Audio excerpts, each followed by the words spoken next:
Oh, good morning. Good morning. I had a wonderful day yesterday. You did? What happened? I got my teeth cleaned. You like that? Not in the moment, but after it always feels good. Oh, You didn't realize you needed it until you do it. And your teeth feel all silky Just and better. smooth. They just feel better. Plus, then you realize you don't have to go back to the dentist for a while. That's the longest you have before you have to go back to the dentist. I want to go back soon, though. Oh. I have to go back. I want to get them whitened. I try to do that once a year. And I want to get a deep gums cleaning. Why? This is better for you to do once in a while, to get under there. But I didn't have time yesterday. But they have to numb your gums with a needle. Ooh. And they go under, like, you know, they had that pick thing? Yeah. But they'll pick under your gums. Oh. I mean, But it's good for you. yeah, and they say if you have bad gums, it leads to heart disease. I've not heard that. That's true. Really? Yep. Yeah. Yep. I don't think mine are bad, but I just want to. Well, you keep them good. But it's still, it feels like, though, once the Novocaine wears off, aren't your gums all sore from being poked and prodded? Nah, he said for a day or two. I don't care about that. I mean, Oof. I had a weird thing last night where I was watching TV. I was blinking and I kept seeing these. No. No, that doesn't sound like I you. missed half the program. But I was every time I would blink, I would see like almost like a boomerang shaped thing of bent weird light around my eye. And I'm UFO, like, maybe? I thought I was having a stroke. I'm like, what the fuck is wrong with me? I can't shake this. So I would close my eyes, open my eyes, and I would blink, and this weird flash of light every time I blinked. Mm-hmm. And it looked like pixelated television, like in the shape of a boomerang, like on the outsides of my eye. Almost like I was framing my eyes with my hands, but So it was on both blinking away. sides?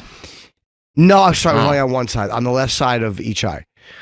On the left side of each eye. Whoa. Like so I it's covered one eye, and then I covered the next eye. almost like two open parentheses. Yep. Angular. Yep, exactly. And I was like, fuck. And then I went and put eye drops in and felt better. My eyes were dry. It wasn't a stroke. No, it was Just dry. a little dry eyes. Just dry. So you just got your teeth cleaned, your eyes moistened. Yeah. Feeling good. Yeah. He By said the his way- eyes are dry. His eyes are dry. My my trifocals stink. I got to get back. Okay, boomer. They're the worst. I didn't want them. I wanted bifocals, for the reading. More for reading than anything. I don't even need them for distance yet. What are the trifocals? What's the They third? talked me into it. It's so stupid. It's computer screen length. Like, that sounds like a racket. but it's probably there's something to it if your eyes are bad enough what you read. Yes. And mine are bad. But I mean, like right now, I'm holding it at arm's length. I can read it pretty well. Like I don't need it for the computer screen. Right. But you get talked into it while you're there. Yeah, I'm And you're really like, mad at yeah, myself. no, I guess I could. No, I guess the computer's not perfect. Expensive lenses. Yeah. They get you. Yeah, I have to get them made into like bifocals. Can they do that? Can they take a lens off? Yeah, you just get new lenses. You have to pay for them, but Oh, you just get new lenses. yeah, Just keep the frames.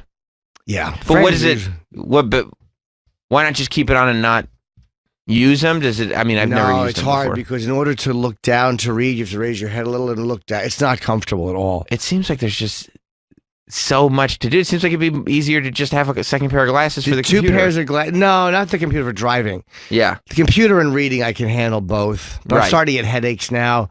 Like I gotta. Because you got all the lenses? Or when you're not When I'm using not using them, and then when I am using them, they bother me. Because maybe you don't realize how much you're straining. I keep thinking whenever I use my lenses, I'm hurting my eyes because I'm making them dependent on the lenses. But it's probably the opposite. Yeah. I mean, at this point, I think when you're using them, maybe when you don't need them, but once they're corrective, it's like, no, they're correcting it. You know what I mean? Yeah, but it's not good to wear them when you don't need them. Right. Like when I got glasses when I was in like 5th grade, I only needed them for distance. I don't know why you do that.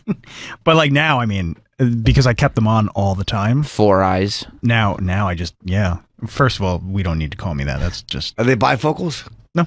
So can you read with them? yep. You do everything with them. Mm-hmm. I heard in 5th grade the reason you got glasses is because your parents were looking for a cure for beady little eyes. The doctor said, well, we could put these glasses on and distract people from them. That's back when it was, 4 of us in the house. Right. And then your mom was like, they're still so beady, I'm going to leave. Yeah, that didn't work. You got stronger prescriptions to try to see her. You're looking the Hubble. She's not going to be found. Here yesterday. I got to do it. But yeah, when you don't, when you wear them when you're not supposed to, it'll hurt your eyes. I really don't. I mean, I don't wear them that often at all. And I've tried. They even have trifocal lenses or bifocal lenses. But those sucked. And you can't do contacts, right, Travis? Oh God, no. Because he doesn't like to touch his beady little eyes. I do not want to touch my eyes. I wouldn't want to touch his eyes either. No eyes, no elbows. Asshole's fine.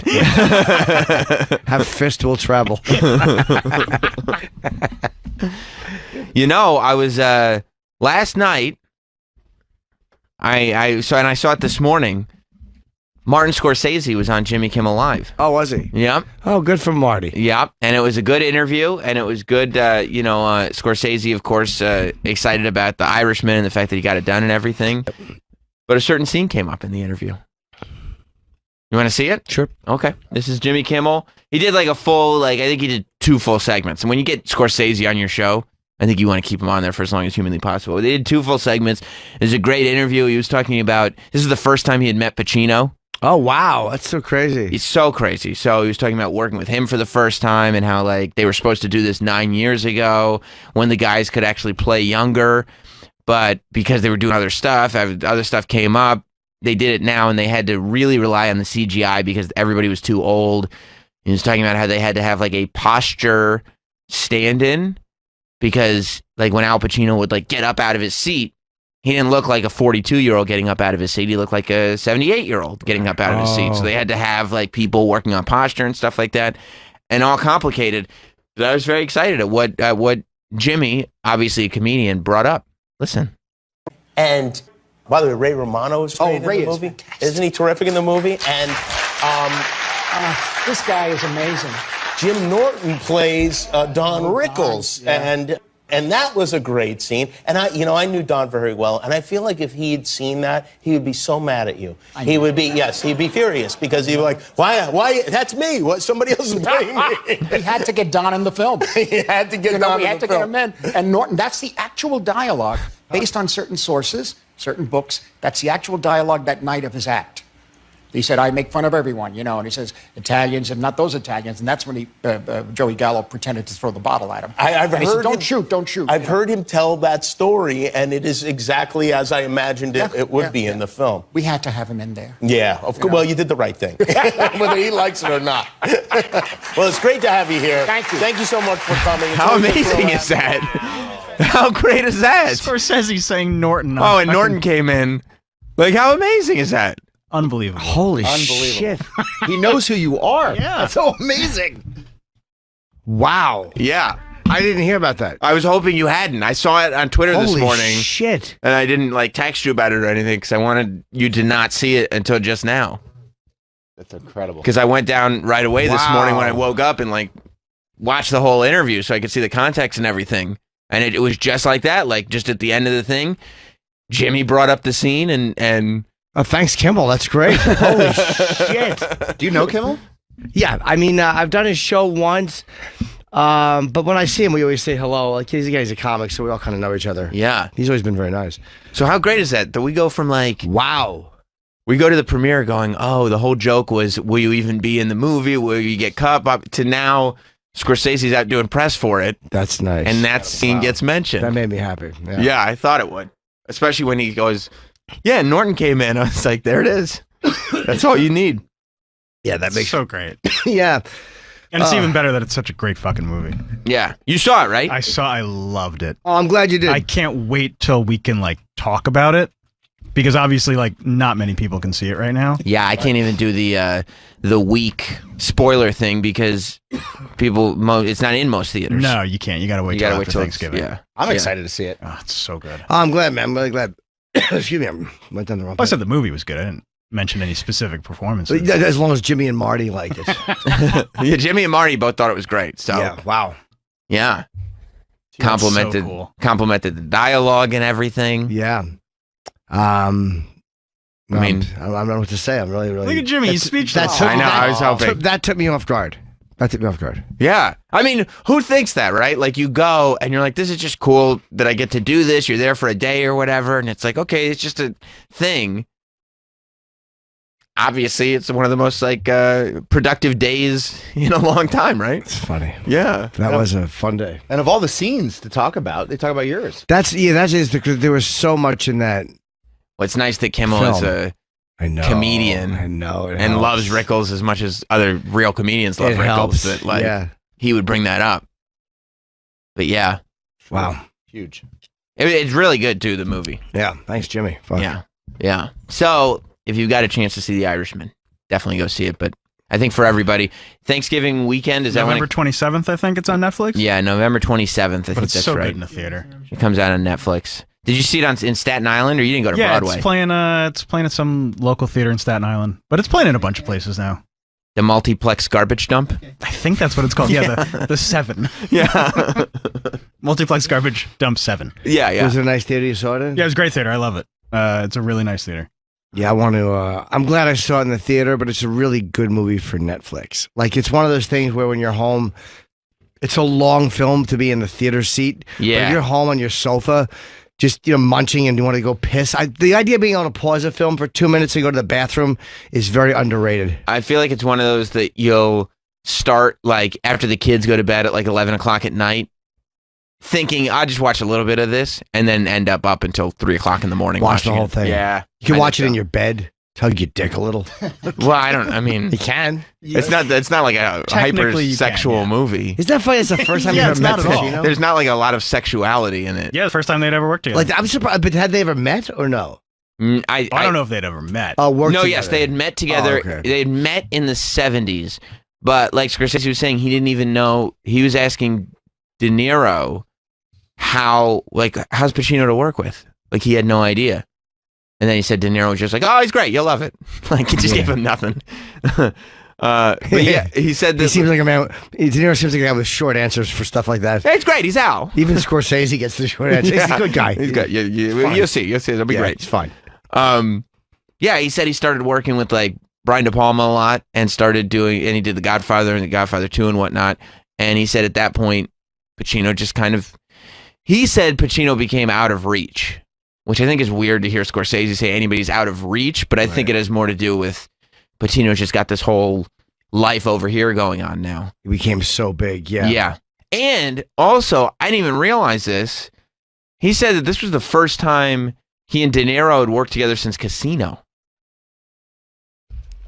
That's right. I'm 20 years. 9-5 was Casino. They hadn't done anything in 24 years. That's what he said. He said that they were sitting there trying to figure out like what to do. What do they want to do next? They wanted to do a story about like an aging hitman. And somebody just passed this book along to him and they were like, yeah, this is it. Yeah, I mean, they hadn't worked in 24 years together, but they've been talking about this for 10 years. Yeah. You know? Yeah. Like I said, this was supposed to be made 9 or 10 years ago. They had a conversation with Pacino 9 years ago. Pesci wasn't going to do it. I know he was a holdout. Yeah, he said he didn't want to do it. He didn't want to do another gangster movie. We've already done it. He thought it was rehashing.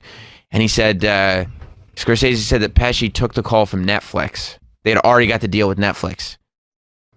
And then Netflix called him And Netflix called him and finally convinced him to do offered it. him money, probably. I think De Niro. Yeah, that's probably what convinced him. I think yeah. in an interview that I read last week, De Niro said like he had to convince Pesci for like 8 months to do it. Like he just kept going back because he said no, and De Niro just kept going back. And weren't we right? Like, isn't this the role of Pesci's lifetime? Dude, he is Yeah. so first of all, he's so fucking good in the movie. And second of all, you don't realize how much you've missed Joe Pesci. Yeah. Until because you think of Joe Pesci as like a caricature, like you think of him, being over the top, and you think of just the funny lines and funny stuttering, scenes. mumbling, whatever they said. It's exactly right. Yeah. It's exactly right, Auntie. F this. Yeah.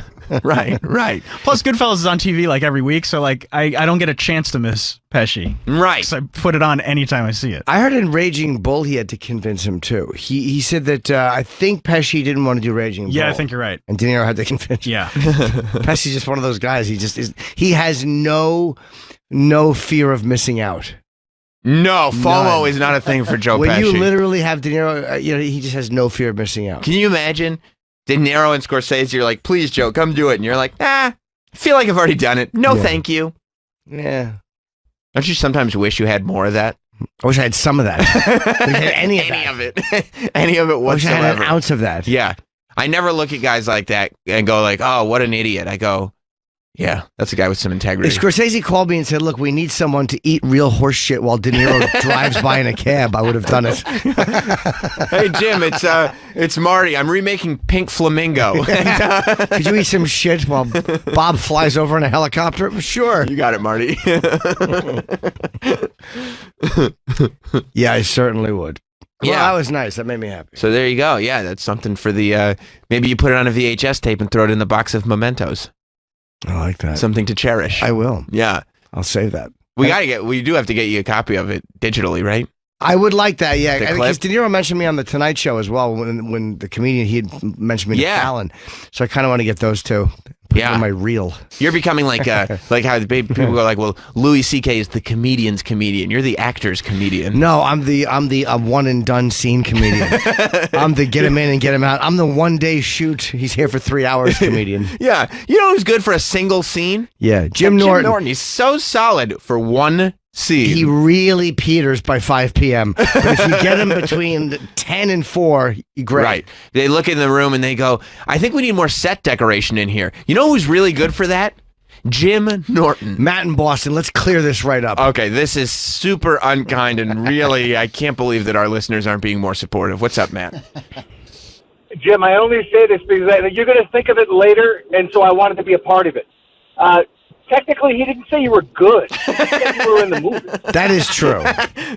Yeah, Kimmel brought me up, and Scorsese did confirm that I was alive. That's how long it takes you to go from like, I'm so happy Scorsese acknowledged me, said my name, like what a great thing, to, oh, but he didn't say Norton. It wouldn't have been great if he said Norton was good. No, I don't think he remembered my name. I think that's why Kimmel said Jim Norton. Then he just went he just said it. I mean, he might have, but I'm sure he remembered your name. He remembered the back Pacino guy's name. oh, okay. Yeah, Gary, right? Yeah. Okay. Yeah. Old people remember your name because the honeymooners. Norton, yeah. I mean, that's why Gene Simmons comes in here and does the same goddamn joke every time. However, Hey, Norton! Gene's back. Kimmel said that scene played out because he'd heard that story exactly how he had seen it playing out. Yes. So Yes. couldn't have done that without. No. The fact that people were able to get lost But, in the performance. And let's be honest, what was mentioned here was the dialogue, and some of the dialogue in that scene was the stuff that you brought to set. It was Rickles' material, but it was this Rickles' material that you brought to set. Well, the joke they used, the whole thing about the Italians, or not these Italians, that was in the script. The one about the circumcision I just put in. Yeah, see, and they loved that. It was memorable enough. Imagine you see a 3-hour and 30-minute film chock full of Robert De Niro, Al Pacino, and Joe Pesci. And Ray Romano. Bobby Romano. Cannavale. Oh, and then you get to talk to the director, who's Martin Scorsese, by the way, and you got 15 minutes. And the one thing you have to bring up is the 30 seconds that Jim Norton's in. I mean, that's great. Yeah, that's funny. That's incredible. But he really is a typical comic. Bring up the comedian things. I mean, can you imagine the ego if you had watched that going like, oh, I better watch Scorsese on Kimmel in case they bring me up?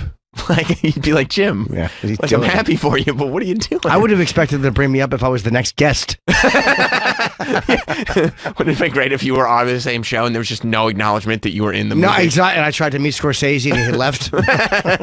It's amazing that you're part of a classic movie. It's going to be a classic. I hope movie. Of course it so. will. I hope so. I mean, Definitely will. People have liked it so far. Yeah, it's the bow on the sort of De Niro, Scorsese gangster movie story. This is the bow on that story. Hey, Mario in White Plains, I don't think so. What's up, Mario? Mario! Hey, Jimmy. So Yes. you said you were seeing flashes of light, Yeah. and you're in both eyes or one eye? It was in both eyes, and it wasn't painful, but taking the dry, I'm not seeing it now. I think part of it was staring at monitors all day, and my eyes got dry. I think the drops really helped. Okay. Jim may have had an ocular migraine. You better get Baby Frank in here. Baby Yeah. Frank, go in there. Yeah, I want to find out more about this ocular migraine I looked stuff. up eye strokes. I looked at that. I'm like, am I having an eye stroke? Because you can have those. Just having a stroke in your eye? Yeah. And does that become like a full-on stroke? I don't know, but I mean, I wasn't. Oh, good. It was just one of those weird things. You just saw a little light. But it kept happening and literally the drops really helped. Baby Frank, our intern, who rose to sudden fame on this radio show by dressing up as Mike Iaconelli, famous fisherman from New Jersey, for Halloween. Hello, Frank. How you doing? Oh, Frank was better. You wanted to diagnose Jim? Yeah, I mean, you said you were seeing white flashes of light. Not white. No, it was weird. It was like they were shaped like a boomerang. It was on the left side of my eye, and it was almost like pixelated, like a TV. It was weird. Yeah, my mom the other week had a similar problem to that, and she called the doctor, and they said it was probably an ocular migraine. It sounds like she was seeing what you were seeing. What's that? Just a headache from your eye somehow? Yeah, so something like that. So it doesn't actually, like, you don't actually get a headache, but yeah, it only affects your eyes.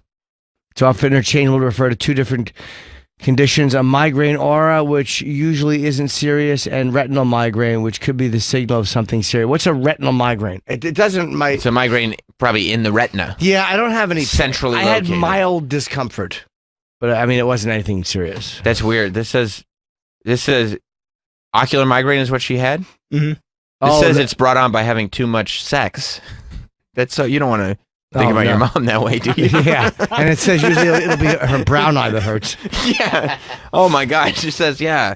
A lot of times it started in the anal cavity. That's disgusting. One you don't eye wanna think only. about that. Okay, and they show a picture of what you should be seeing, and it literally looks like you're looking at a picture of a street, and then the whole center of your eye looks like a swarm of bugs. It's a big black spot. But that's not what you saw. No. But that's the retinal migraine. That's a retinal migraine. That's the bad one. I don't not have the that. ocular. Yeah, there you go. There's a boomerang. Oh, that is a boomerang, and it is a little pixelated. Yep. I think Dr. Baby Frankie might be onto something that here. That might be it. Ocular migraine, it's a headache that's accompanied by changes in vision. How's your head feeling at It's the time? okay, but which Well, usually... not right now, but what about when you saw your boomerangs? What's a migraine aura? Just like a vibe. Migraine aura. He has a really migraine aura, It's man. just like a migraine aura, you know. Feels like he has a lot of migraines. Did you have a little bit of a headache when you had your boomerangs? Mild, but nothing crazy. Okay, It's, but still, right? changes in your nervous Sounds system. like Look who diagnosed you. Baby Frankie Thank you, coming Frank. in. 40 to 60% of migraines experience. Oh, subtle changes for 2 days preceding the attack. Oh. Aren't you glad it was an ocular migraine and not a stroke? Yeah, I did have a headache at one point, so it was probably that. And again, a lot of staring at the monitors will do it. Yup. Right? You get headaches when you don't have your glasses because your eyes are straining. Doctor, do you concur? Sounds accurate. Yes. Okay. Thank you, Dr. Iaconelli. Is that your name? Dr. Iaconelli. Today it is, Dr. Iaconelli. Thank you, Frank. Yeah. All right, Frank. Appreciate Frank, that. nailed it. problem. How about that? Nailed it again. That's what it looked like. But could you go back to the picture of the boomerang? I'll show you exactly what it looked like. The one on the outside there. If you look at what is ocular migraine. Yeah, that's the way it was. The light was kind of bent. Yeah. Ocular migraine is what it was. Yeah, there you go. Whenever we have a mystery, we got to send baby Frankie in to Frank solve it. handles medical things. He's handled a few for me. He has. Yeah. What was the last one? I had a deep inner colon pain, and he said, "You probably got a fingernail stuck up there." And? He was right. Wow. I went to the doctor. He got pliers. That's great. You drink a lot of coffee too. It says Well, let's suck it caffeinated right drinks. out. What's that? Oh, and what's the in certain foods? Aged cheeses, caffeinated drinks, red wine, smoked meat, a little smoked meats and cheese, and You love aged cheeses and smoked meats. Yeah. Yeah. There you go.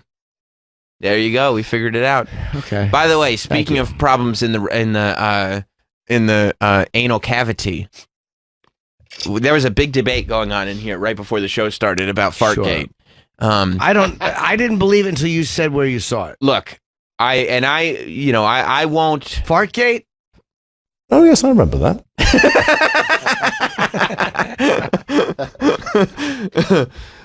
I saw this video like everybody else did on the internet, and I said, I'm not ready to say that it's real. Didn't it sound fake? It was so Definitely, and it still does.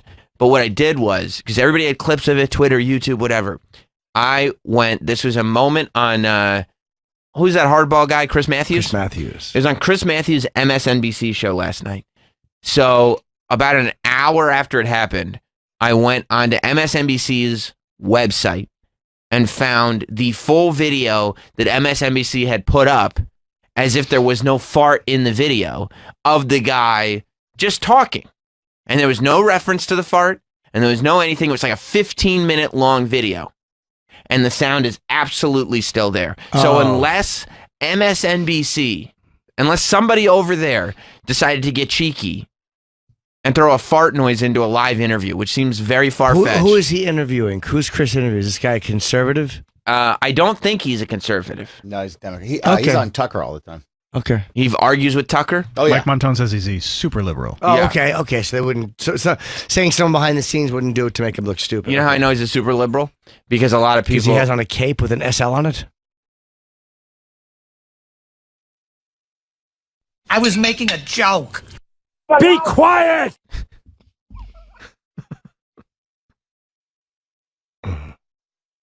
It just didn't taste fresh.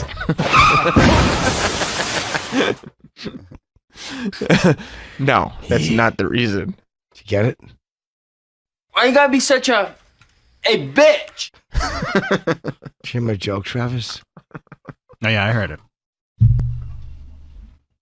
Where did you learn your trade, you stupid fucking cunt, you idiot? Yep. Why would he have an S and an L on his cape? Superman would just have like an S. He would. It wouldn't Oh, just... yes, I remember that. It's a great drop. It really is. What? All right. So, So he's a super. the reason I knew he was a super liberal is because there were people in my Twitter mentions last night going like, "Yeah, well, the sound coming out of his ass made more sense than what was coming out of his mouth." I'm like, give it a rest for a second. Just enjoy a man farting on TV.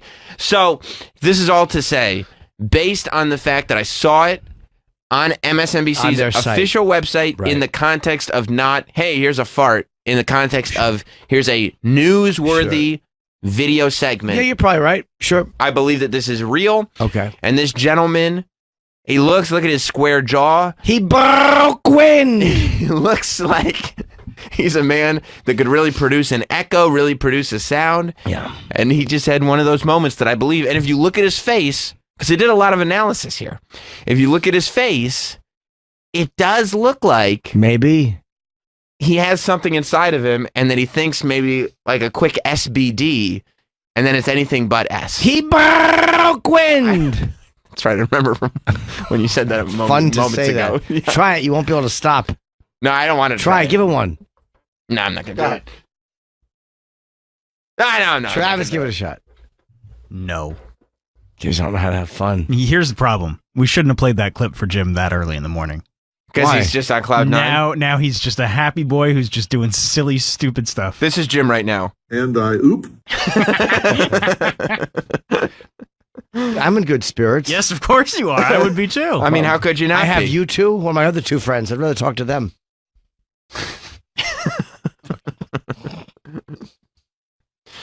Let's hear this gentleman. Look at how I live. Quit playing. All right. Let's look at this gentleman. He's going on Chris Matthews to talk about impeachments and whatnot, and he does indeed. It sounds like really the debate broke down. The debate that I saw, it stopped being about whether or not he farted, and it became a debate of whether it was a fart or a full-on shart. A lot of people think that this is so loud that he shit all over his pants while he was talking to Chris Matthews. The president talk about this swap of dirt for U.S. military aid. Chris, so far, the evidence is uncontradicted that the president used taxpayer dollars to ask the Ukrainians to help him cheat an election. And the complaint that I've heard from Republicans... Is that his or Chris Matthews, though? Here's why I think that might be Chris Matthews, because it's so loud. Does this guy look like he lifts a teeny bit? Because you don't do, when you're talking, you don't let a fart out like that in mid-talk. You do it in between words. Okay, well, he was in between words. No, but I mean, like, you wouldn't do it, hey, while we're doing it, and the fart, you wouldn't do that while you're speaking. You would wait until you were done talking for a second and then ease it out. Maybe he really, really felt, like, clearly it had to get out of him. But was it him or Chris Matthews? Here's why I also think it was him, because if you listen to the audio, you can hear a lot of background noise where he is. That is not a very centrally located lapel microphone. You can hear voices, and those voices are not in Chris Matthews' studio. Those voices are in the room that man is in. So they may have the room mic'd, and he just let out a very bassy dose of flatulence. No one acknowledged it? No, they didn't. I watched the whole 15 minutes. That's crazy. I figured maybe at the very end, Chris Matthews was like, and by the way, we definitely heard that fart. It's the first question. This is the very beginning of this segment. It's question 1. And he just lets out a fart before he can even get his answer out. And then they never bring it up. I like that you analyze this video like the Zapruder film. Yeah. Because I wanted to sit there because I'm a skeptic. I'm not ready to jump on an official story, but I'm also never ready to just jump on a conspiracy theory. What makes the most sense? And the more I watched, the more I said, as much as when you first hear it, it sounds like a fake fart. Yeah. All evidence points to this man cut a giant fart while he was talking to Chris Matthews. Do you want to hear again with this new information? Yep, of course. The president talk about this swap of dirt for U.S. military aid. Chris, so far, the evidence is uncontradicted that the president used taxpayer dollars to ask the Ukrainians to help him cheat an election. And the complaint that I've heard from Republicans... It looks like he might lift a little bit. Exactly. It looks like he might actually lift a teeny bit. There's a moment, right, when you're watching him where his face, as he's talking, looks uncomfortable. He looks to be in a little bit of discomfort. Right out of the gate when he first starts talking, yes. What a gasser. And he finishes his sentence. If it were Chris Matthews, he would talk over the fart. But it's tough to multitask sometimes. This guy doesn't strike me as a guy who can talk and chew gum at the same time. So he jumps, he takes a pause in his sentence, and that's exactly the pocket where that fart gets in. Yeah, one more time. We should hear it again, you think? I want to see his body motion. Okay. It really, now that I'm looking at it, it looks like he might raise a teeny bit. Like, that was a good one. Yes. And then watch right out of the gate. You could feel, it's like, oh boy, you could feel maybe it's brewing. Right. And you would do that mid-sentence. Like, if he lifts a little bit, you think maybe I can kind of, it's one of those things where you slowly, we've all been there, where you think you can slowly just let a little air out silently, and on accident, becomes a big fart. What's the joke? When it plays. Okay. The president talk about this swap of dirt for U.S. military aid. Chris, so far, the evidence is uncontradicted that the president used... That's a great gasser. Yeah. Chris, we were watching impeachment hearings today, and it's clear what the president has done is illegal. What a great... And he does lift a little. Yeah. He does. I'm convinced. You're right. If you watch that MSNBC, that's legit. Yeah. He lifts a little, and you can hear there's a pause in the first half of the sentence. And to me, there's a pause before the fart pause. And the pause before the fart pause is him coming to the realization that he's got to let this fart out of his system before. Do you know why? If you hold a fart in, it gives you such a bad bellyache. Do you know why I didn't buy it at first? Tell me. It was too good to be true. Yeah. Yeah, you watch it, and the timing is perfect, and the sound is perfect. Okay. It looks like Representative Eric Swalwell is saying, it was not me. It's not me, baby. That's not mine. It's him. He's saying it wasn't me, but it was funny, though, he's saying. All right, it's him. Yeah. An absolutely enormous fart. He's trying to say whoever smelt it dealt it, but this is a clear case of whoever denied it supplied it. Isn't it funny that everyone is fascinated with a fart? At the end of the day, this is why we need to come together as a country. This is why we all need to come together, because at the end of the day, regardless of what your politics are, raise your hand if you don't want to see a man in a suit farting on TV. No hands go up. By the way, everybody wants to see. They try to explain it. Hardball said, sorry to disappoint the conspiracy theorists. It was the Hardball mug scraping across the desk. Get yours today. No, it wasn't. Okay, let's listen again. Right. Let's listen to hear if it sounds like a mug. All right, hang on. To talk about this swap of dirt for U.S. military aid. Chris, so far, the evidence is uncontradicted that the president used taxpayer dollars to ask the Ukrainians to help him cheat an election. No! There's a bubble. The mug across the desk? Is the mug shaped like someone's asshole? Why have we never heard the mug scraping across the desk before? I've never heard any mug make that fart. Yeah. Come on. How come the mug getting scraped across the desk sounded like sweet relief to the guts of this man, of Eric Swalwell? Fartgate. Yeah. You had a screen grab of his texts, Troy Kwan, in one of the tweets that you had up a moment ago? Let me go back. Yes, because we really do need to get to the bottom of that. There it is. A text I never thought I'd send. Somebody sent him this. I'm really sorry to ask. Hey! Exclamation, exclamation, exclamation. Just because, yeah, of course. If you're not lying, you would definitely put a whole bunch of exclamation points. And then he writes, ha, and I didn't hear it when I was speaking. And then she writes, you look like you heard it and are stifling a laugh. And he writes, I definitely did not hear it. It may be him, but I'm also willing to say it could be Chris Matthews. It's possible. It's not out of the realm of possibility. Because Chris Matthews, that would have been the perfect time to do it, like while the other guy was talking. Or, can I give another theory? Yeah. Sure. Somebody else was mic'd and they didn't know their mic was on. That could be it too. Yeah, that could be somebody waiting for the next segment. 100%. I think it was Chris Matthews. My first thought was Matthews. Sounds more like a studio fart. And this guy was in the middle of a sentence, and it's just not the way you would fart on TV. Maybe he thought his mic was off. Or he thought he could ease it out. I still think Eric Swalwell. I think denied it, supplied it theory. And I also... but he only denied it because he was asked. Yeah. He still supplied it. Okay. And I see your logic. The timing of the finishing of the sentence matched with the end of the fart is too close. Let's play it back. He said Chris has a Freudian slip here. Chris in Tennessee, there's a Freudian slip in there. He says ass and then farts. Okay, well, let's see. And I'll go to Chris in a second. Let's see the clip. Swap of dirt for U.S. military aid. Chris. Definitely him. I'm not 100% convinced it was him. It's a give another fart. theory? Yes. Yeah, of course. If you listen to the way he talks, there's a lot of reverb in the room. Yeah. Okay? The fart sounds pretty direct with the microphone. Yes. It doesn't sound like there's a lot of reverb on the fart. It sounds perfectly microphoned.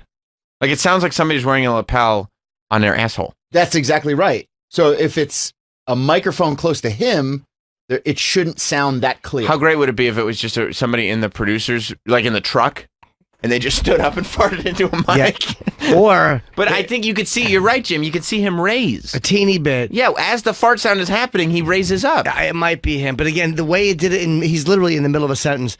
It's just not the way you do it when you're sitting. You He's always standing. think that half it. Oh, is he standing? He's standing there, I believe. Oh. I think he's standing up.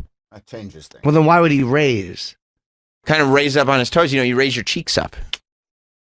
I believe he's standing. Yeah, he's probably standing. It's probably one of those, like this was about the impeachment, right? Yes. Oh, he's not in the studio. Yeah, No. so this is probably at, whatever building they're doing this in Washington, and it's just a million of these people doing live TV spots. And the standing would allow the sound to travel better than sitting. Yeah, but you know what it was? They heard the sound coming from over the shoulder, but there were a lot of people there who heard the sound coming from the front and to the right side.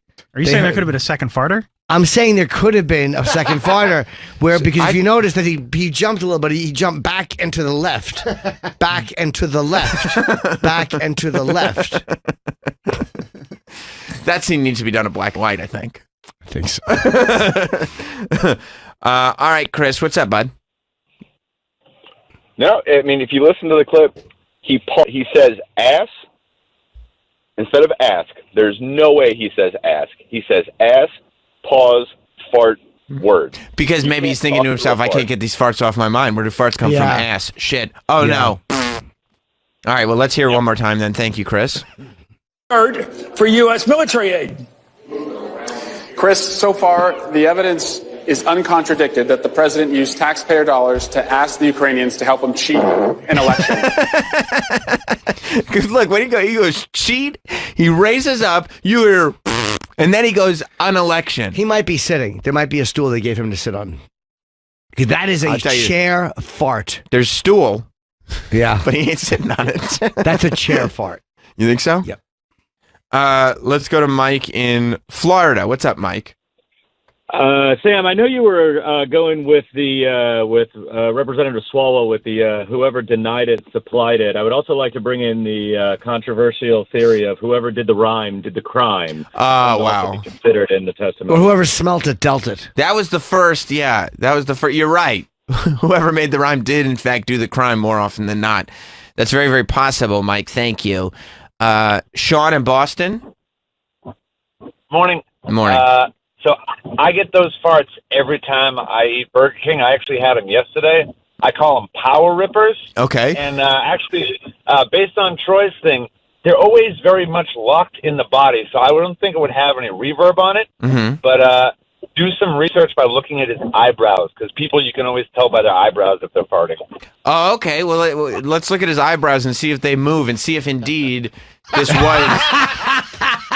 Trump's fucking Oh my Trump Jr.'s God. tweet is hilarious. Donald Trump Jr. tweeted out the most intelligible thing to come out of Swalwell in years. Hashtag Fartgate. I'm going to retweet that. That is goddamn funny. Let's see if we can see, based on the eyebrows, if it's a power ripper. Chris, so far, the evidence is uncontradicted that the president. Rick in Texas. What's up, Rick? Is this a Jim Norton show? This is Jim Norton. Yes, yeah, it yeah, is. yeah. Hello, This is the Jim Norton show. Yeah. I think what it is the chair. The chair where they moved it, or somebody moved the chair somewhere. No. Bro, there's a bubble to it. Yeah. There's It's not a chair, a hardball mug. No, there's a clear bubble to it. Somebody associated with this segment, somebody mic'd in this segment, clearly broke wind. It was a very funny tweet that Trump Jr. sent. He was funny. He's the president's son. That's very funny. He's making fun of that guy for farting because he's a lib. Yeah, I'm sticking with Swalwell. I really think it was him. I think his body language gives it away. I think the pacing of his sentence, that pause in that sentence, the fart length pause, would not be there if he wasn't farting, in my opinion. Yeah, I agree. It's probably a fart. I mean, it's probably him as well. I'm just not 100% willing to say it's him because of, again, the way the body moved, but he does seem to raise up a little bit, and maybe it just kind of bubbled out. Right, that's what I think. I think he was trying to just get a silent little gas bubble out and didn't realize it was a power ripper. Because I could never do that while I'm talking. Like, I have to lean. I would never. Thank you, Frank. But he's a professional, you know what I mean? Yeah, he talks a lot on camera. He looks good on camera. I mean, he's good, and he looks into the camera. He's very professional. Again, he's very comfortable. And he can just let it go. Like, he strikes me as the type of guy that in his life, he probably has a lot of people that he's around that he doesn't like to draw attention to his flatulence. He likes the SBDs. He likes to sneak those out around people. You know what I mean? I love a quiet one, but not to deny it, but I love the effect of them getting it. Right. Well, in your social circle, you take credit for your farts. It's acceptable. It's a badge of honor. It's a badge of honor. Thank you, Frank. For Eric Swalwell, there's a lot of social, instances where it's better that he not fart, but clearly he has some intestinal issues. And he's in shape, so it very well could be a protein shake fart. Yeah, protein farts are tough. Right point. Protein farts are tough, and sometimes with a protein fart, it ends up being a splatter that you don't expect. Oh, yeah. Yeah. We should have a Fartgate video of our own put up, because there's been quite a few in here. They're never mysteries. They are. Sometimes you lie about it, but you don't lie good. I think there should be a couple of farts in a video. You think we should just put up our own Fartgate? A couple, yeah. Yeah. To contribute. And just have people trying to figure out, who did it? Where did the fart come from? Yeah. It's always... And there's usually a denial with it. Yeah, but it's just you denying it, and then everybody else saying, who did that? I don't know. Was that a fart? No. I grabbed my Starbucks cup. You didn't touch your Starbucks cup. You have it on video. Oh. It's a plastic cup on a plastic, plus you were only sitting on one butt cheek. Oh. No, you were literally just holding over. yourself up.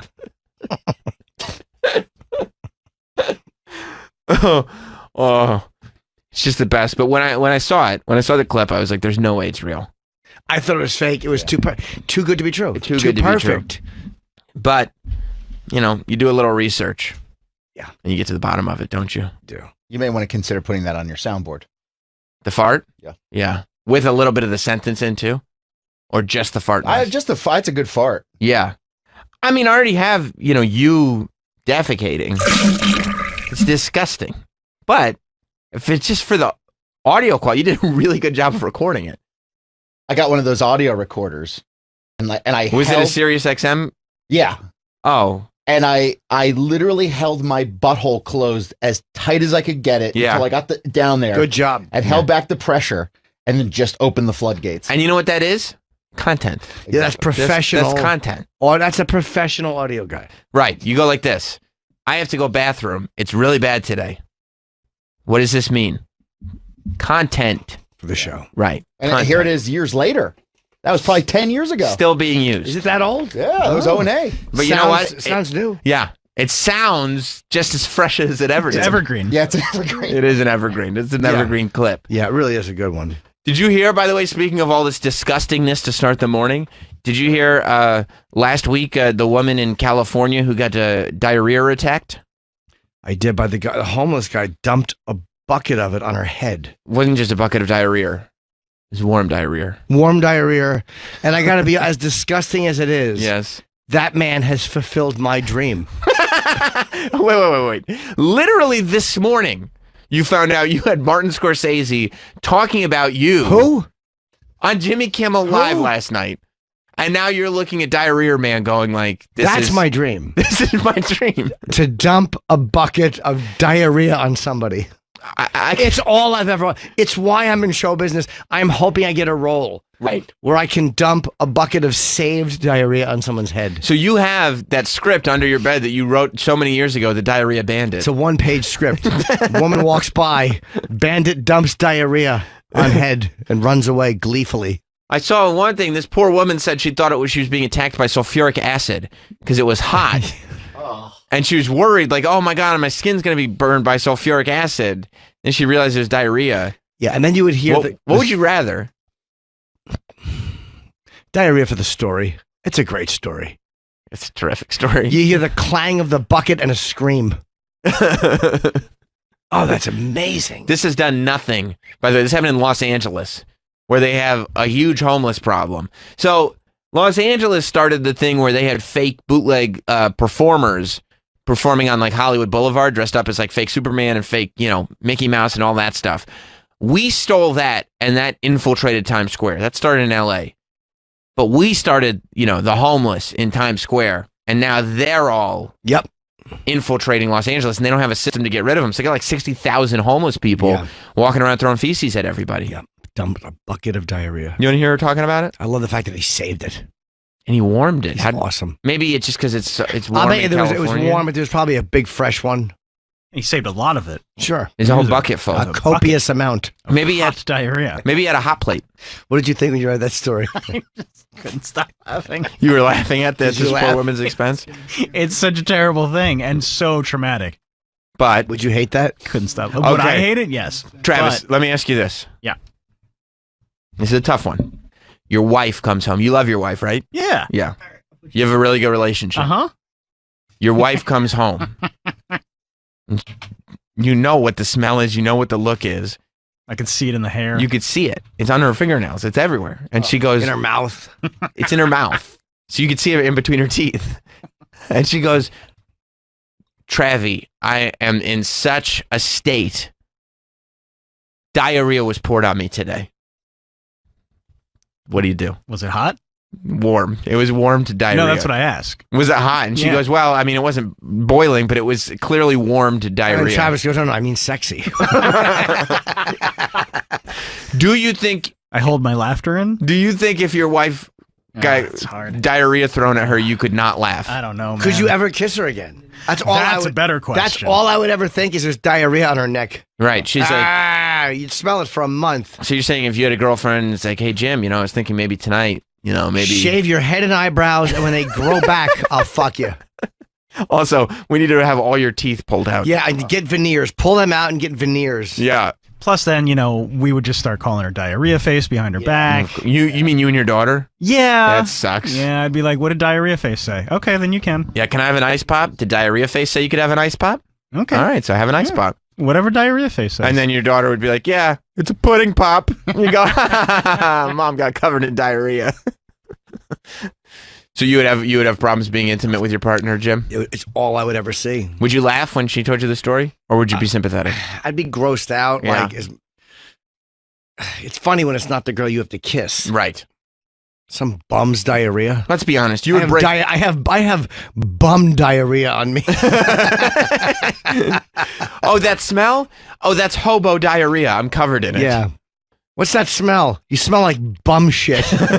Yeah, well, that's what it is. It's a very astute sense of smell, Jim. You have a great palate. Because you know that's not healthy eating. Oh, no. That's burger and out of the dumpster shits. You kidding me? That's sandwich crust and pill shit. That's recycled garbage shit. Ugh.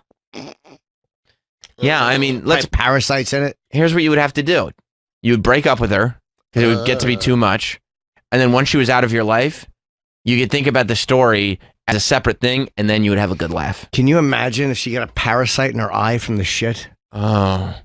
I mean, it's not like that's a crazy thought. No, it happens from lakes, too. It could happen from that. You get pink eye from a clean person shit. Yeah.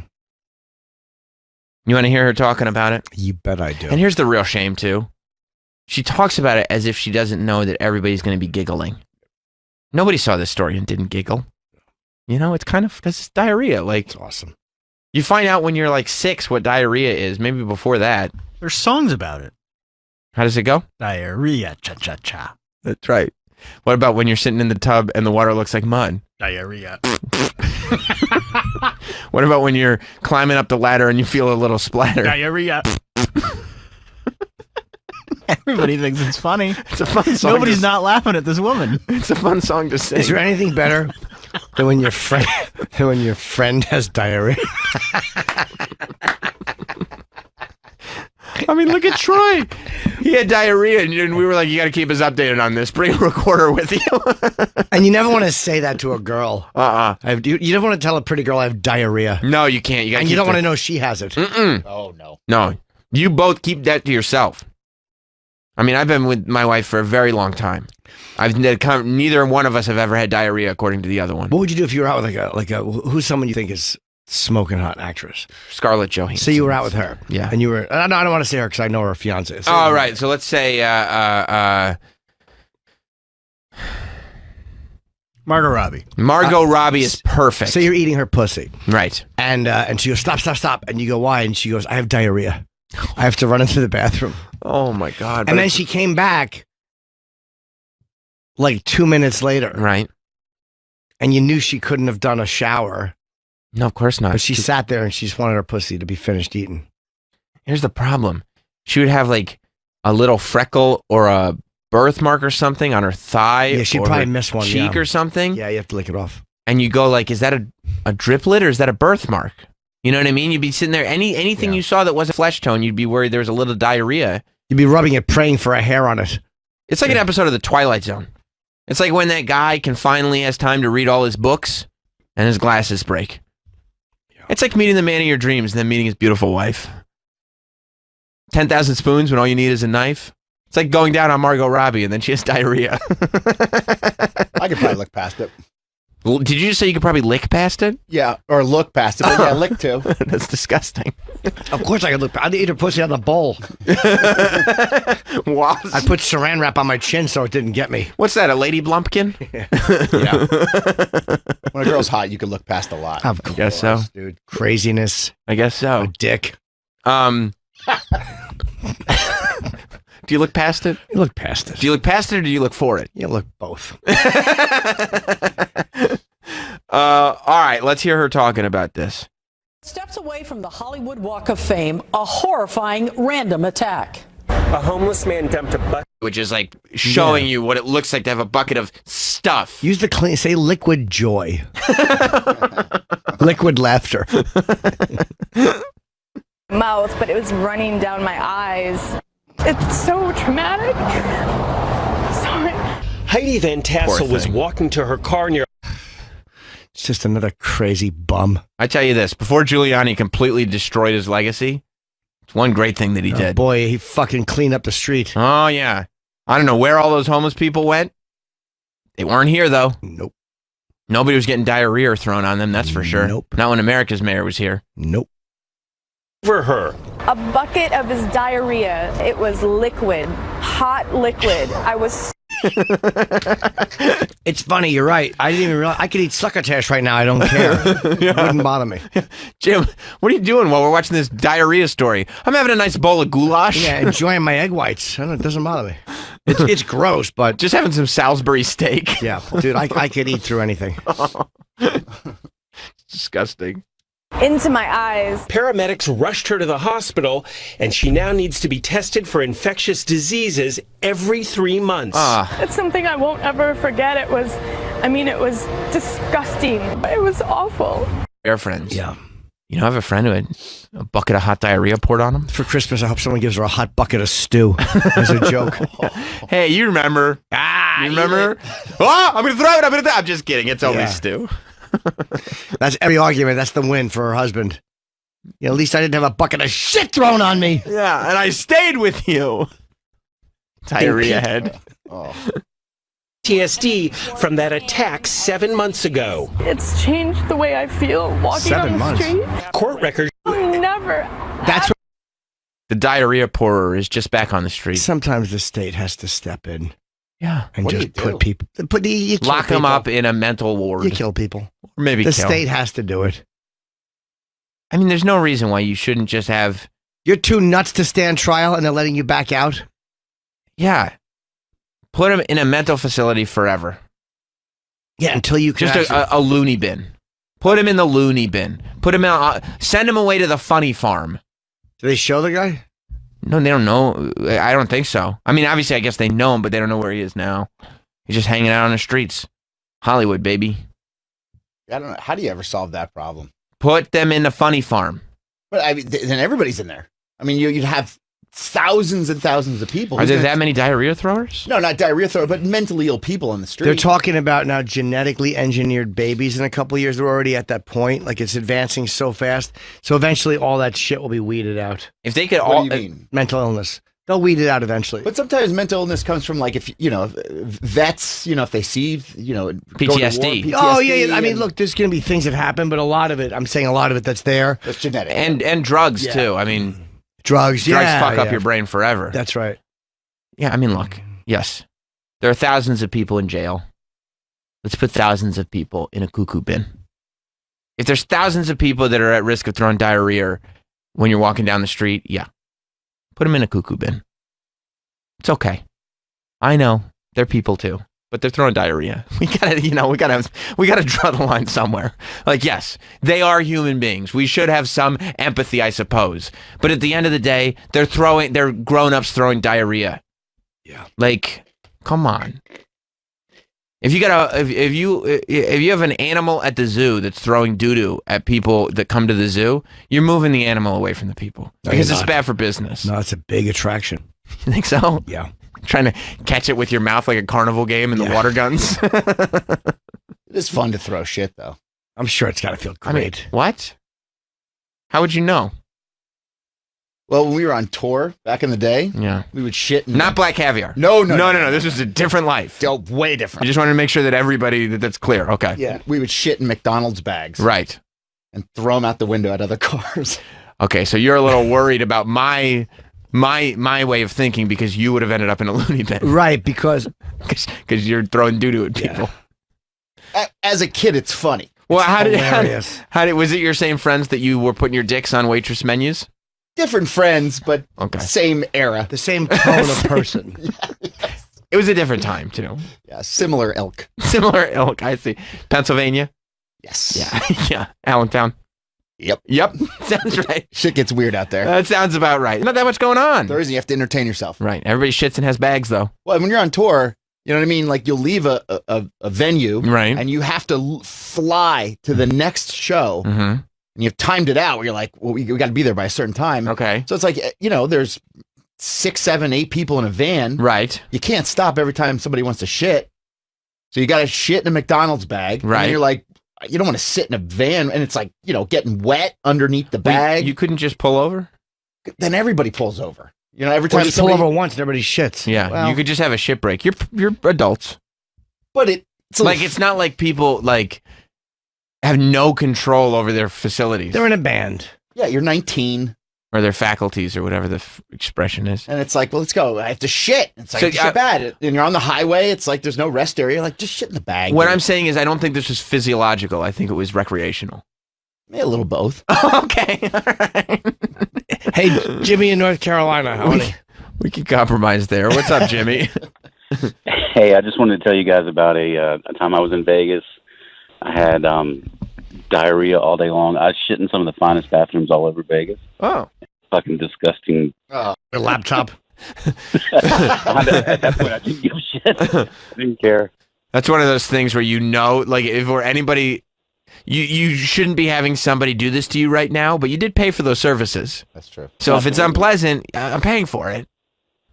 Right. Thank you, It's her Jimmy. problem. Thank you. But you see how you never forget it either? No. Artie Lang had a funny story about when he got diarrhea or had a shit when they had a hooker in the room. Mm-hmm. So he makes her stand outside of the bathroom and clap her hands so he knows she's not stealing his shit. If she stops clapping, she's going through her shit. That's very, very smart. That's an old joke. Is it? Yes. Oh, I heard it from Artie. Let's go to Jonathan in New Jersey. Hey guys, hey Jimmy, didn't you do this when you were younger, driving around New Brunswick when you would throw shit at people? There was one story with like the one guy. I can't remember if it was shit or like you found like old mayonnaise or something and you threw it on the guy and all he said was, "Oh no." Was that shit or I can't remember, but it's some of the funny stories. Yes, but that was affectionate. No, I pissed into a cup and I put the lid on loosely, and a guy put his forearm up. He was out with a girl, and it hit his forearm, and piss got all over him and his girl. So you threw the cup at them? Yeah, but I put the lid on so it wouldn't spill. Did the lid fall off? No, the lid stayed on until the piss hit him. But that's what I mean. Like once it made contact. It was a full. Did you know the guy? No, I was in New Brunswick. I was drunk, and I pissed into a giant cup, and I put the lid back on. And I threw it, and he put his arm up, and it hit his arm and got all over him and his girl. Did he kick the shit out of you? No, we were driving. Oh, I see. You threw it out of a car. Yeah. No, Oh with my eggs. God. We used to drive around and throw people at eggs in sheepskin coats. Yeah. So it would get all over their jacket. And there was one guy who was crossing the street, and he was literally probably 10 feet from me. And I fucking right arm side pitched an egg directly into the middle of his face. And it just dripped down his face, and he didn't even react. What a bad guy. Yeah. I mean, it's not like you ever took melted ice cream that looked like shit and put it on anybody's car seats. Yeah, that was with Stan and Mike. I tried one time with, we drove around, I think it was with, it might have been with this other guy I knew. We drove around, we had this giant thing that high pressure shot water. And it was like a super soaker? Yeah, it was like 15 degrees in New Brunswick. And we were driving around trying to soak people in the freezing cold. Give people pneumonia. It was so cold though, there was nobody out. It was one of those nights where there's nobody walking. Well, what was I think the oh no story was the ice cream story, right? No one said, "Oh no." We didn't hear them. They were wiping it down. Oh, so what was the story? I don't remember. I don't know what he's talking about. Oh no, what was the ice cream story? Oh, that was with I was with Stanley and Mike, and we were in some parking lot, and we saw this thing of like melted chocolate ice cream. It was very hot out, so we wanted to throw it all over somebody's dashboard. Right. And we saw an open window. Which, of course, that's where your mind would go. We saw an open window and like a sheepskin seat back. Like, you know, they put the comfortable like seat covers. I 100% know. And we dumped it all over the back of the cover. So we went into the flea market and we came out and we drove by and there's two old people standing outside. And the wife is wiping chocolate off the husband's back. What a terrible thing to do. It tickles me every time I think of it. What a horrible thing to do to somebody. Young Jimmy sounds kind of cool. Young Jimmy was a problem, yeah. Travis in Ohio. Hey, guys. Hey, man. I wanted to share a story about a hike down a cliff. No bathroom. Are you guys still together? Oh, yeah. God We've been bless married you. For 5 years. God bless you. Kids, and it was a bump in the road. That was all. That's disgusting. Thank you, Travis. Oh, I don't know if I could manage it. No. Certainly it'd be tough being intimate later on that honeymoon excursion. Yeah, shit's ruin a lot. Yeah, they really do. They ruin a lot. They are a hindrance, aren't they? Yeah. Yeah. I guess we should take a break. Ian Fidance is coming in just a little bit. And we also do, as much as it got weird and sensitive in here yesterday, it did. We do need to get the follow-up. Yep. On Rob's speech yesterday. That's right. There was people that Mike interviewed. The video is very funny that you put up. Yeah, yesterday at the end of the show, boy, did Mike Montone gain a lot of fans yesterday. Yeah. I believe the video is up on the app because I saw people that were like Instagramming me watching it at home. And they said one person said that they could see Travis just giggling and shaking his head the whole time, like he was reacting to everything. But Mike Montone went with Rob to Rob's college. Yeah. That Rob went back to last week to do a speech. Rob did not like that Mike was there. Rob was very unhappy. Rob even seems like he's in a weird mood today. Yeah, it was a weird day for him yesterday. Yeah, he was shaken up a little bit, bothered. Yeah, I think so. All he wanted to do was help some people. He got into his head. Yeah. Everything got very, very weird for him, except it didn't get weird for unflappable Mike Montone whatsoever. So we saw yesterday how the speech went. Not great. No. Not great. Then we saw the Q&A session, which was really embarrassing for Rob. You don't think it was great, the speech? No, unfortunately, it wasn't. I wouldn't say great. Great's not the word that I would use. No, not great. They might have him back. I think the Q&A portion solidified that they would probably not have him back. Did you get the vibe that he was happy at your questions? I mean, he answered them well. I was just trying to be helpful and, move things along and, inform the students of tomorrow. Did you try to get a standing ovation going? I tried, but the crowd was... It's morning on a college campus. It's tough to... they don't like to But you were standing? I was standing. Everybody else was sitting? They were sitting. You gave a standing ovation? I did. While trying to pan the camera across the crowd, but they didn't follow my lead. I'm sorry to hear that. I think after that panel, everybody was asleep. Yeah, well, that was after... that was after Mike had asked about Pekkas and had asked about the media's cover-up of the Epstein homicide. So I guess after we get back, and if Ian is here, he can join us for it, we will get to part 2 of Mike and Rob being together in Scranton, Pennsylvania. Speaking of Pennsylvania, you're going to be out there this weekend, right, Jim? Philadelphia, Thursday, Friday, Saturday, Sunday at Helium, yeah. It's exciting. Can't wait. Yeah, it's going to be good. Stick around, we'll be right back. We'll be back with more Jim Norton and Sam Roberts. Reschedule. Okay. You worried about him?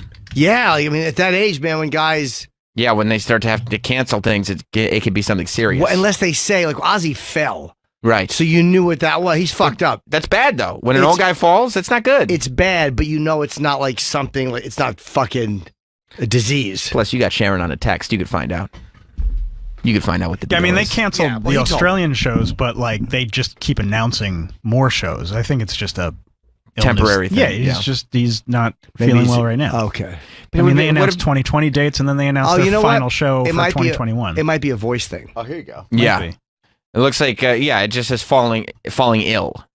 So it probably is just a voice thing. Yeah. But you would think that Gene would be like, oh, now that I have all the money I could ever need and my kids are grown anyway, maybe this would be a good reason for me to just say, we thank you, Airbnb, but we don't need the money for the 3 of us to fly to Australia to play on a boat. Not a yacht, a fishing boat. Maybe Airbnb said we still want to go through with this and we'll still bring you guys in. We get it. And maybe I'm sure they did. Gene might have given him. They might have given him the option. And look, we'll do it next year. But don't you think that's not the point, though? That's not the point I'm making. Oh, my point is that Kiss should not be performing on fishing boats in Australia just for the money. For the sharks. Yeah, man. They didn't draw any sharks. Sharks probably scared. Sharks were embarrassed. Sharks are like, I'm not going to that shit. The sharks were like, oh my God, you gotta be fucking kidding me. They were rocking too heavy, and the sharks were like, we can't be bothered with this. Oh man, yeah. Is there any video of it? I haven't seen. I only saw stills. I think there is a video. Hang on. A video. I think it's on Blabbermouth. Maybe. I haven't even seen a video. God, I would hate that just to see only 2 of the 3. There's one original member of Kiss there. Yeah, and it's not even the cool one. That's not true. You mean 3 of the 4? No, this is one of the 2. One of the 3. One of the 3. Oh, you mean one of the 4, the original members? Yeah. It's like, oh, Gene's the one who showed up. Wait. Plus, you're seeing him on a fishing boat. It's not like rocking. Yes, I love it. Kiss concert for white sharks. Of course. In Australia. Okay. But is instantly recognizable. It's one of the most unusual Eric Singer. collective things we ever did, that's for sure. To score one of the tickets was a surreal moment. It was, for me, just like... I'd be so bummed that Paul wasn't in the there. Chocolate Factory. And, Wouldn't you be bummed for everybody involved that there's 8 people on a boat watching Kiss sing when they're on a different boat? Like, No, I would love it. This whole scenario is embarrassing. I would love it. I'm sure the that- sharks going. Sharks weren't even there. No sharks came. And the Dom, like... See, there's a shark. That's That B-roll. is file footage. I'm sure they got paid extremely well for this. Extremely well. But it's still a little embarrassing. No. I wonder how much they got for this. A ton of money, I'm sure. $250,000? More? Maybe somewhere around there, yeah. Just all goes to Gene and Paul. Well, most of it goes to Gene. Paul didn't show up. That's true, yeah. Gene probably gave the other Paul, two... you're not getting your cut. Well, there's no payment for you two, but you do get to fly first class, so that's very exciting for you guys. I invented the money bag symbol. Look at this. They gotta walk on dock in their stupid outfits. Yeah. You said cool wrong. You think they had to put extra sticky tape on their wigs? So they wouldn't fly off? So they didn't fly off? In the wind? They don't wear wigs. Jim, it doesn't look like real hair on the Catman. Yes, it does. The Catman. I don't think the Catman appears to have his natural hair. It's not true. And they're just walking like in full regalia on the dock, undisturbed. Look at Gene in his robe. Yeah. God of Thunder likes to chillax. I guess there is, I mean, look, if you're making your money, you're making your money, but... How about your integrity? Yeah. Exactly, get both. What? They played Calling Dr. Love. Deuce. Yeah, Deuce was on there. I Love It Loud. Black Diamond. And of course. Yeah. Rock and roll all night. It's only 5 songs. Yeah, 5 They songs. did the 5, yeah. It's a good choice of songs, though. It's fine. One smoke machine. It's a boat. That's all they could fit on the... Sorry. They just... No, I don't think it's a desperation Yeah. thing, but I still feel bad for the obsessive part of Gene's brain where he can't just say no. He can't just say, I'm not going to do this. Don't you wish Gene Simmons were a little more like Joe Pesci? No. Takes a free trip to Australia. This is what they He probably doesn't did. need a free trip to I'm Australia. so glad Ace has more respect for himself. Yeah. But they like, these guys like, they're probably like, do you want to go to Australia? Here's the money. We'll fly you in private. You can stay for 2 or 3 days. Well, they were going there anyway for the tour. This was all supposed to be part of their Oh, of wait. their tour. Were they already there and Paul canceled? Yeah, I think so. Well, they had already announced the tour. They had booked the tour. They had booked this, and then Paul got sick. But did Paul get sick before they traveled to Australia? Oh, Look, I don't know. think I that don't know you when can he sit traveled. there and say they did something this humiliating at this stage in their career because they get free airfare to Australia. Yeah, nobody cares about a free airfare. No, it's not free airfare. It's the idea of, I mean, it's a lot of money to fly private or fly first. They might have just say, we'll fly you down, you get a free trip for a few days. They're probably like, fuck it, let's do it. We'll go for a week. Hang out in Australia. They've done enough traveling. They've They have. seen the world. They have, but you like to keep busy. You like to keep busy. This is keeping busy. It's anything. Yeah, something. A 24-hour flight? Like, Gene doesn't Especially- need that at his age. Especially if Gene, He's not but he may keeping have other busy. things he wants to do in Australia. He's got nothing going on in Australia. saying They you- canceled the tour. Well, Come on. He may have a restaurant he enjoys eating at in Yeah. Australia. there may be a young lady that he can Dine lay up, with. that he can lay upon awkwardly and give old man pelvic thrusts into. Are you that I've- kidding me? that I've seen on video. The God of Thunder gave her a great fuck. No, he didn't. Fuck of her life. Gene Simmons appears to be one. You would think, Malcolm Gladwell's 10,000 hours rule said that most people become an expert after 10,000 hours of doing something. You would think Gene Simmons would be an expert at sex, By the way, his book's but maybe good. not. His book's good. What? Gladwell's books. Oh, yes, I love Malcolm Gladwell. They're really they helpful. I like them. I mean, I don't know how, but they're interesting. I like them. A lot of people say that it's not real science; it's more anecdotal. Okay. But he's a super intelligent guy, and he just. For me, I read those books, and you look at things just a little differently. You know what I mean? Is Ian here? Yes, he is. I just saw him in the hall. Oh, see, I just sent Rob to go see if he's here because I didn't get an email. Oh yeah, I just saw.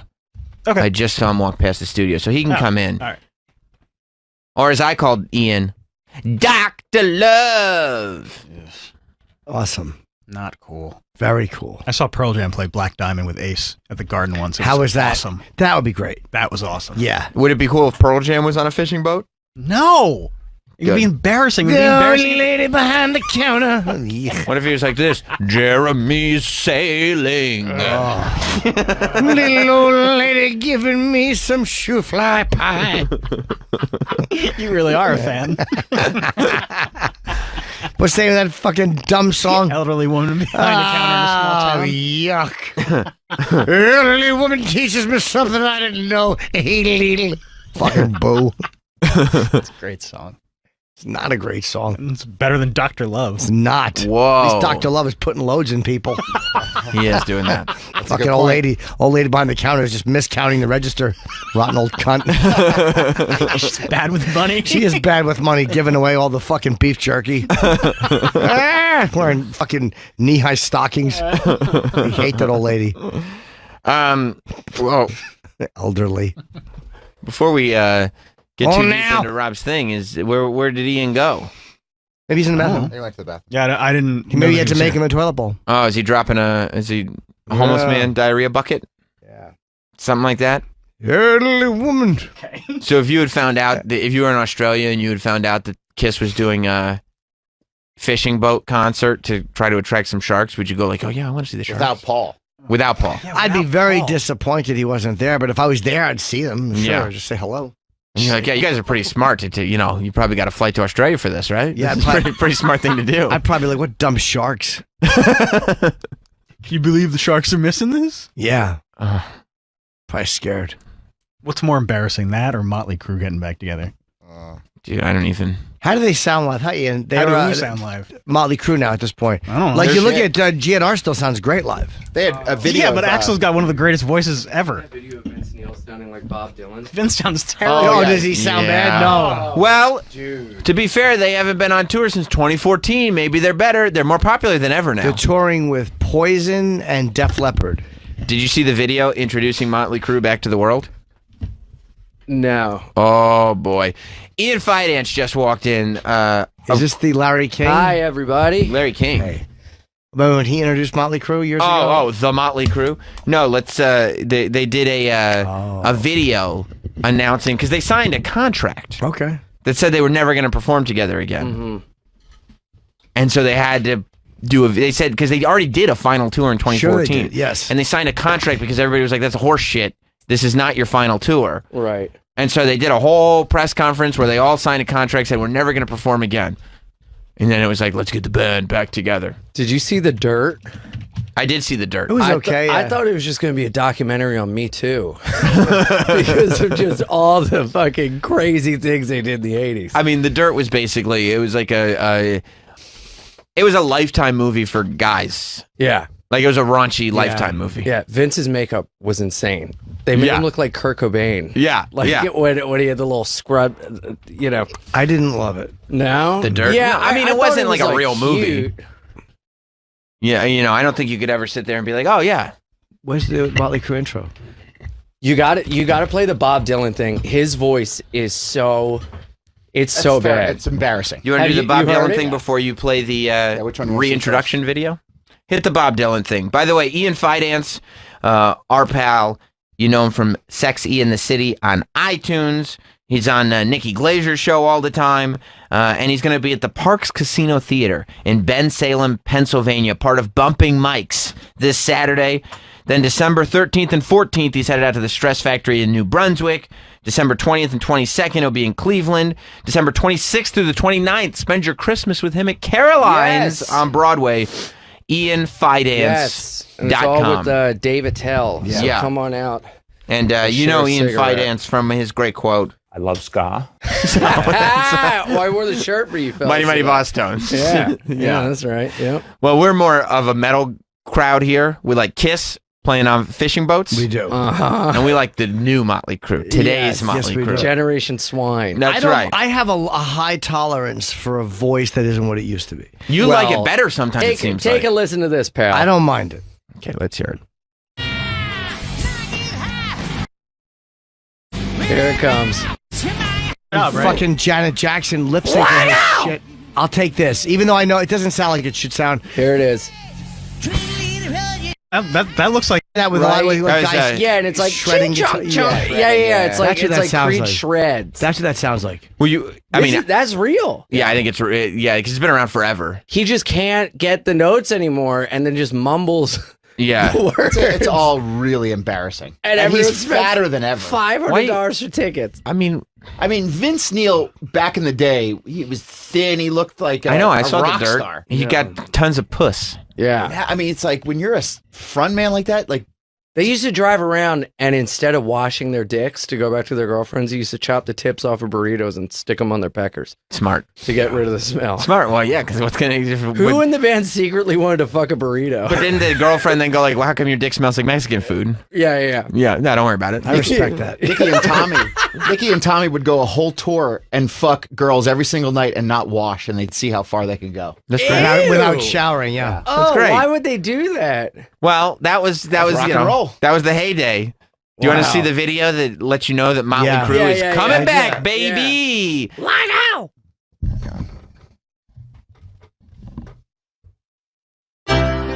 In 2000, popular than ever and gained an entirely new legion Hit pause. of fans who, along with The fuck are you talking about? Well, what the hell? Copy. What It's are you? copy. I'm not blaming Machine Gun Kelly. He's probably saying that they did the movie about them. You know, they've had a resurgence. There's a whole recently new generation of Motley people, fans. sure. And there's kids wearing Motley Crue shirts. Yeah, That doesn't- first of all, that doesn't make them fans of the band. They I are still understand that. popular though. But their merch is selling. So Yeah, they that- probably think that that's... But do Their you merch think is that they not have number more one. ticket sales now than they did in the 80s? Their merch is not No. selling more than ever. to a new generation. Well, more Yeah, but that's not what they said. More They said- popular than ever is just an expression. Yeah. Meaning what? Yeah. You know, Not more popular, meaning the opposite of it. What are they supposed to say? A bunch of geezers are in it for the money.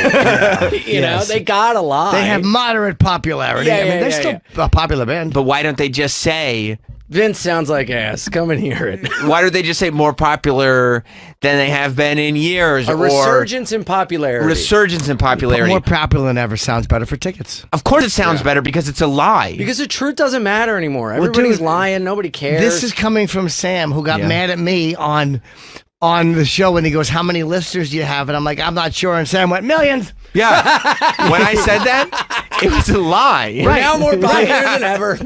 But you get it. That's the smart sell. Right. Yes. But if somebody had come to me and gone like, Sam, why would you say that? That's a lie. I'd be like, yeah, I made that up. Well, that's what they're doing. More popular than ever is just an expression. Yeah, that but they're they probably using. believe it.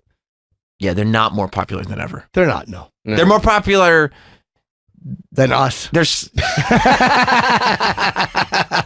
They are somewhat more popular than they were last year. Yeah, because of the Netflix movie. And the movie was moderately more popular. Yeah, but it's not like the movie was like a runaway success. It was just, it was good. It was really good.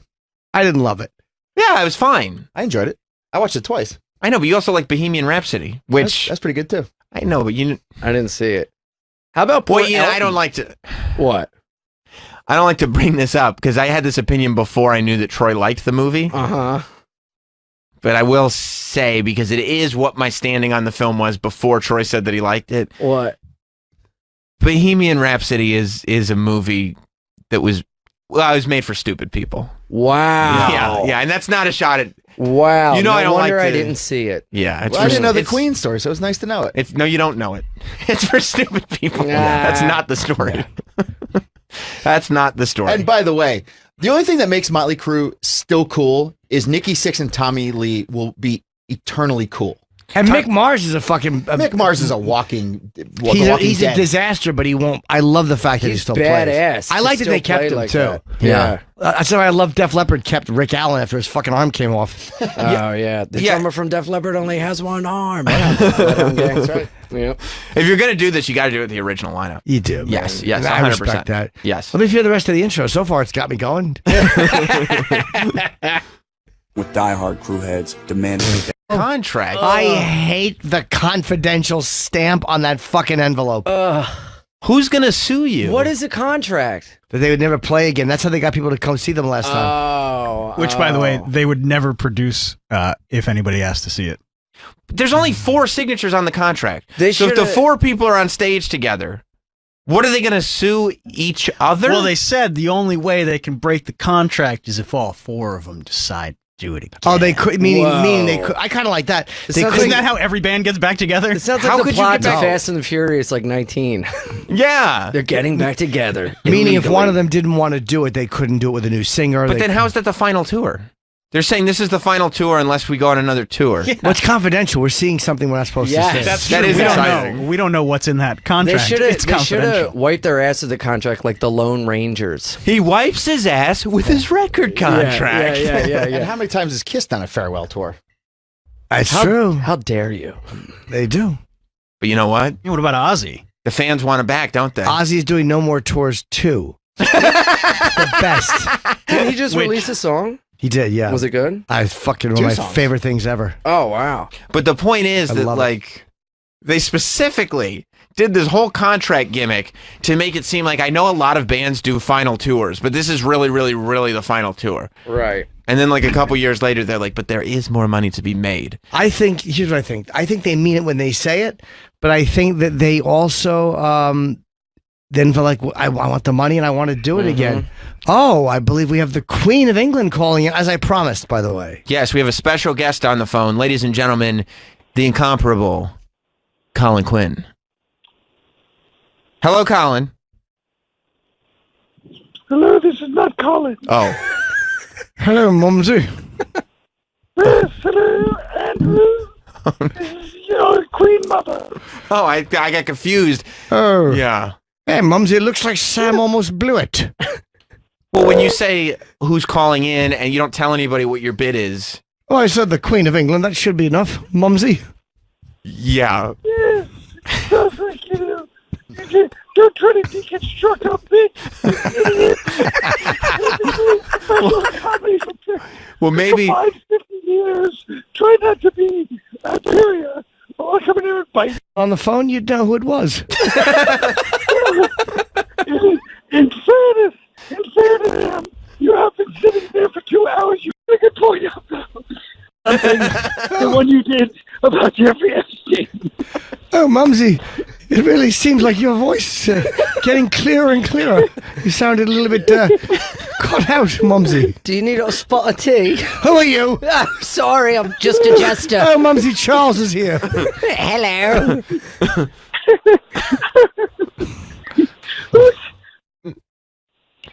Yes, hey Sam. Yeah. So why ruin our fucking bit? You idiot.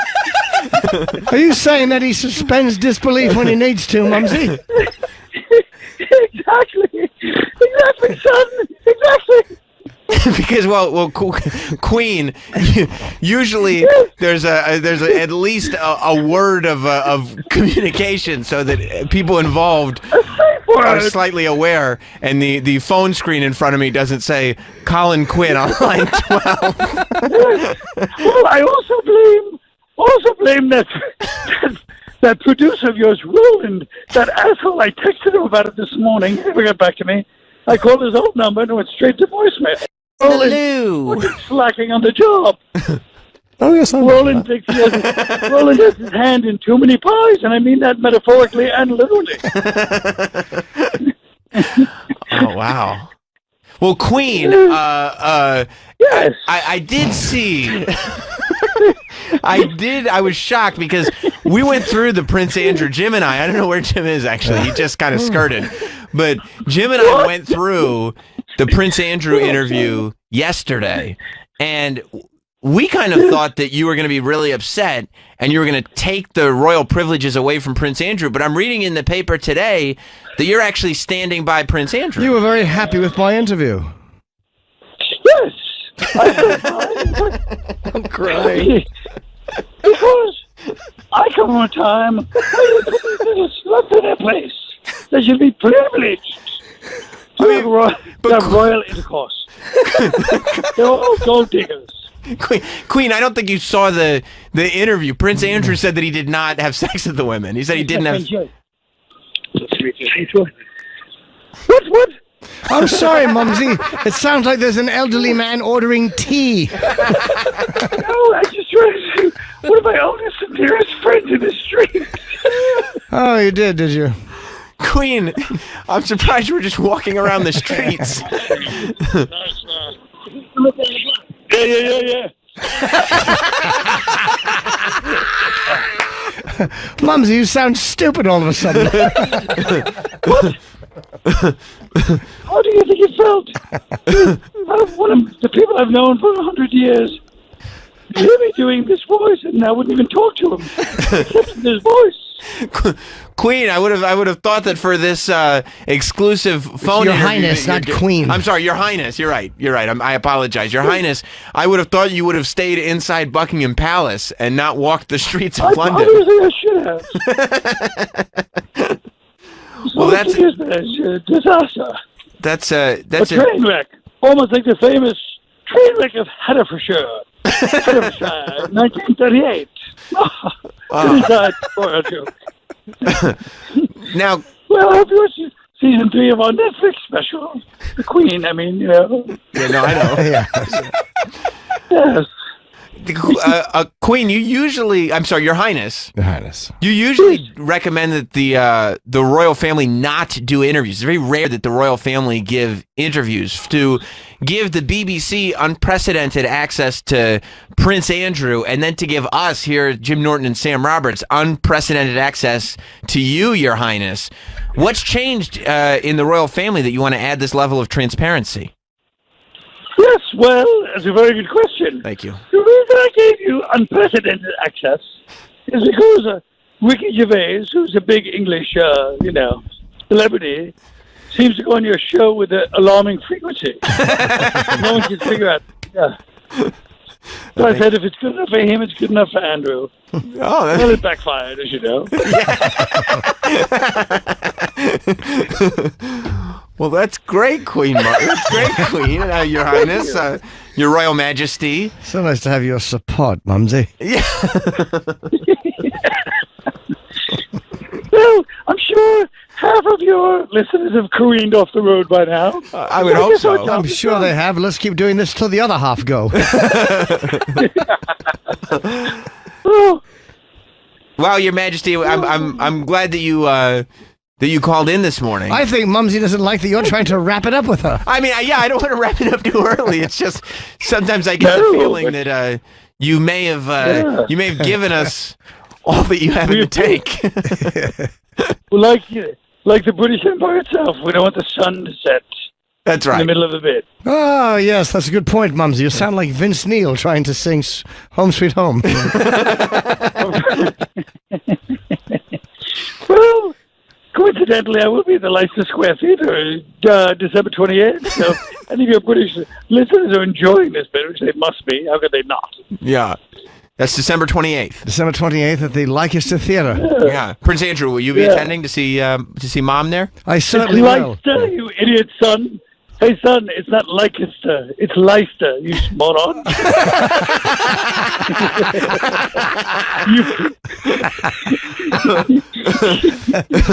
Sorry, I couldn't hear it, and there's not a plug sheet for this horrible phone call. Yes, but you performed at that theater, you imbecile.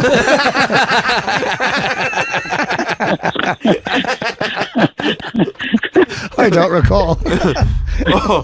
Oh. Wow, what a great exclusive this is. You know, and so we were all, Politico was writing about us because we got Donald Trump Jr. I can't wait to see the press that we get when they the find Queen out. insulting her son. Yeah, we got the Queen of England and Prince Andrew on the show today. Hello, guys, it's Colin. What's happening? Colin, is that Colin Quinn? Wow, Hey. did the Queen hand you the called phone? in. Oh, hey, let me pick up the other line. Hang on for a second, Queen. We have Colin Quinn on the other line. Click. Hello? Hey, Colin, what's up? That's much better. Hello, let's go. Oh, wait, I've hit the wrong button. Yeah. Yeah, this is good. This is good stuff, man. Yeah. How horrifying is that? I literally run into a kid I've known since I was 3 years old. And I was standing there doing the... Oh, my God. You were 3, and how old was he? Is he the same age, or is he older? Yeah, 3. Oh. He's an older man He was 17. now. He broke Colin in. Please. Well, We're in Colin, enough trouble with our controversial queen bit. that's right. It's a pleasure to hear from you. Thanks, guys. It was really a rocking morning. We Yeah. should do this every morning with other topical stories. Yeah, maybe tomorrow morning President Reagan can call in. I think that's a good idea. Well, that might be interesting. Yeah. And then Reagan All right. and Clinton can have a conversation. Well, why wait till tomorrow morning? Sam, pick up the other line. Wait a minute, Jim. There's a call on the other line. Oh, we should grab it. Yeah, hang on. Click. Former President Ronald Reagan, are you there? How did you know who it was? I saw the phone screen. Oh. Yeah. Oh, well, hello. How are you, Sam? Mr. President Reagan. Hi, Ron. I'm glad you're here because Bill Clinton is on a serious press tour. He just walked Bill in. Clinton. Oh, is that Bill Clinton? It's Bill. I got a cigar. How about a jelly bean? Well, I heard your wife might be running again this year. She's saying many people want her to run. Oh, Ron, you got no lucky. You're so... I can't think, Ron. I'm bombing. It's okay. That's the dementia kicking in. It That's really all. is. Yeah, I was going to say how lucky you are that yours died first, but then I remembered you died first. Oh, well, okay. You guys have a nice morning. I like to end all the characters by saying have a great show. And, we have that serious note where you're like, hey guys, I hope you're doing great. Keep it up. That's good. Well, destroys the bit when you. Well, thank you, Ron. This was a lot of fun improving. Thank you, President Reagan. Sure was. Bye. I can't wait to. Yeah, thank you very much. I can't wait. Next time the celebrity line rings, let's make sure that we have it straight. Who's on the line? I still can't hear the phones clearly. I mean, it wasn't the greatest connection. in the No, world. but I mean, I always have a problem with the phones. I can only hear half what he was saying. Maybe it's an ocular migraine. No, I think there might be. Is there anything with the way the sound is coming through my side? I would like to have them check that. There is something. Every time a call comes in, I complain that I can't understand. Yeah, you have been complaining about that. Could be. Travis is shaking his head, but what is he, a fucking engineer? He's barely a producer. No. That's a good point. Yeah. Or a man. That's an even better point. Yeah, there's some reason it just sounds, it's very hard for me to pick it up. It doesn't sound clear. I'm sure it's just old age. It could be that. Okay, Wow. That's really. That's a fair point. But yeah, but that's a millennial attacking you. Well, Okay, boomer. Right, that's what he's saying right now. that's right.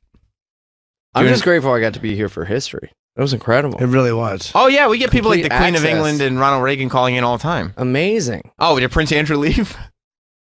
No. Open door. Creak. Slam. Bye, Prince Andrew. Oh, yes, I remember that. Should we get right into Rob, do you think? Yeah. Yeah, maybe before we take a break, we get into Rob. We should get right into Rob. Okay, let's get into How Rob. did you think it went? Oh, it was terrible. Oh, you were right. Okay. Yeah. Right on the money. Yeah, I got my ear to the ground in reality. So, Mike Monto went with Rob yesterday with Karen Feehan in studio. We watched the... Oh, they recorded it. He recorded the whole thing. Why would you let them do that? I know. Mike's off. That's an operator. A little operator error on that end. I didn't really have a say in it.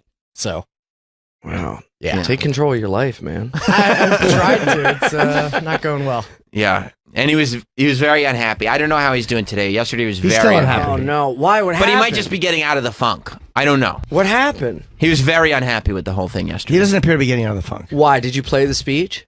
Oh, yeah. Yeah, we did. It was more Q&A. Yeah, it was a panel. It wasn't like Yeah. a speech or anything like that. It was just like a moderator was there asking questions. And like they were like, There were "Hey, five of Rob, us. like, why are you here?" Like, Yeah, And Rob was like, I don't know. that was pretty much it. Yeah.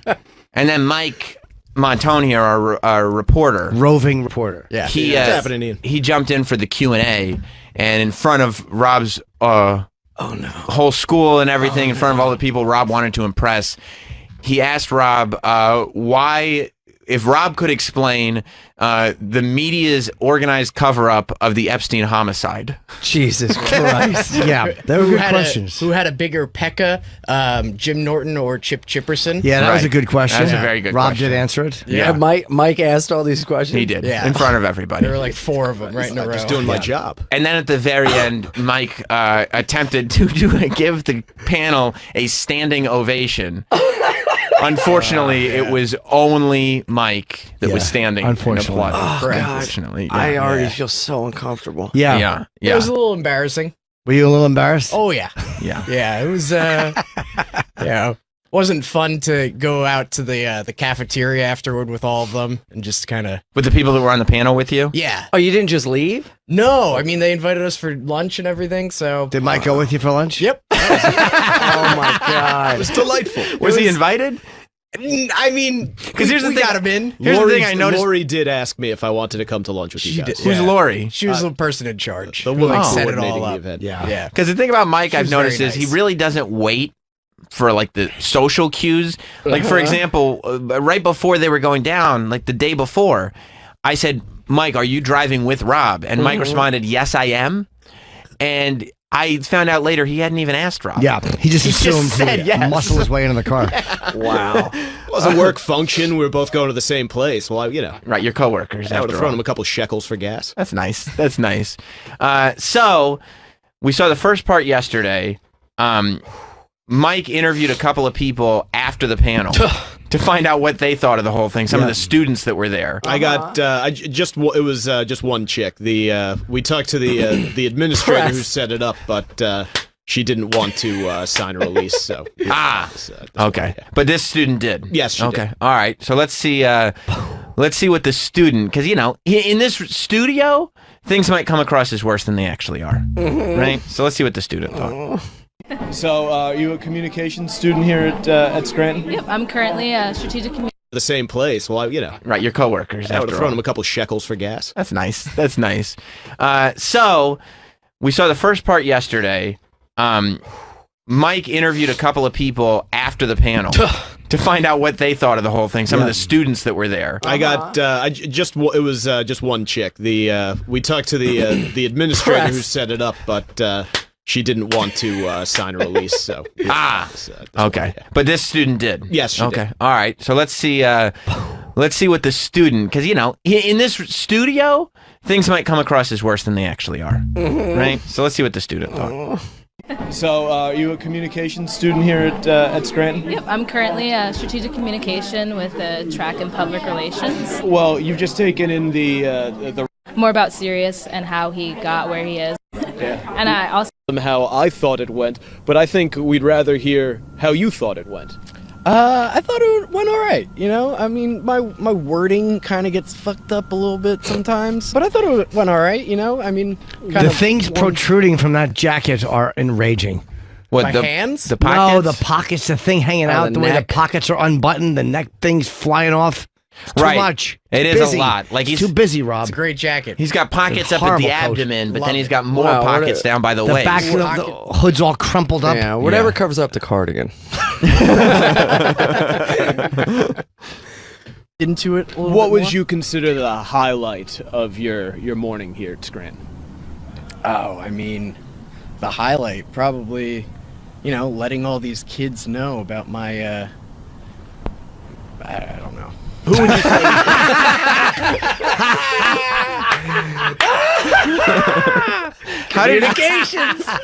How did your words get fucked up when you were just talking to Mike? It's just Mike. You know Mike, right? No, that was a tough one. I didn't. Oh, God, is Yeah. that thing hanging off your arm, that purple bag, a gift basket, a thank you? Yeah, they gave me a little T-shirt, tote a bag. mug, what's in it? It was just like a pin and Oh. beer Koozie. cards A and restraining stuff. order. Yeah. A hose and some duct tape for the car. It was an envelope. They asked him to please put your diploma in here and send it back. Fucking hands are high up. I hate those pockets. I like that. I like that Mike decided not to do a second take. Yeah. Wait, let's just you keep mean going. like that? That'll be a suitable answer for this question. Yeah, no, Moving on. Travis, we're reporting the news. That's all right? true. When We're it's- not making it. Yeah. Yep, Yeah, you're well, right. Smart. That's smart. Unbiased. Rob, do you sometimes sometimes start sentences and not 100% sure how they're going to end? All the time. Yeah. Yeah. Was that an example? Yep. And you were like, okay, we're halfway in. Haven't found an end to this sentence yet. We're in trouble. Can we watch that question again? I want to get the full flavor of that question. Now again, this is just they're outside Just now. chatting. They're not in front of anybody. No. It's just Mike and Rob. Yeah. And that's it. No one was around. Nobody. Yeah. How I thought it went, but I think we'd rather hear how you thought it went. I thought it went all right. You know, I mean, my wording kind of gets fucked up a little bit sometimes, but I thought it went all right. You know, I mean, kind of warmed into it a little What bit would more. you consider the highlight of your morning here at Scranton? Oh, I mean, the highlight probably, you know, letting all these kids know about my. I don't know. It was like a contestant in a Miss America pageant. You know? I like that you're calling them kids when they're 6 months younger than you are. He's also like, I feel like he started that going like, well, I'm going to be like sarcastic. But when he started, he was like, but I really mean what I'm ran out of saying. steam. And so I don't know. I didn't know where to go. I don't know where I'm He going. was all tuckered out from a big morning. It was a big morning. You know? I guess. His brain power had been used all day and it was It wasn't. depleted. I see. On the panel. What was that question? I mean, I don't know. Who would you say was the biggest dud on the panel? That's a good question. I mean, if I had to put someone up there, it'd probably be me. Oh. We didn't hear the other people, so we can't make a fair judgment. But if you had to guess. He's right. Yeah.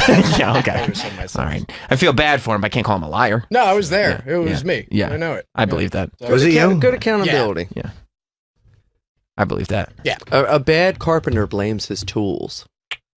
Right. Exactly. Yeah. A good carpenter doesn't have to blame anything. That's right. Yeah, because he's a good carpenter, was he? Yeah. A dud. With your victory over, or at least not defeat over the panel in mind, can I interest you in a celebration beer? Okay. Could you pause for a second? I was just bringing Ian up to speed at the beginning. See, here's the thing about Mike Montone. You could probably guess from his build. Mike, how do you feel about college? I love college. It's great.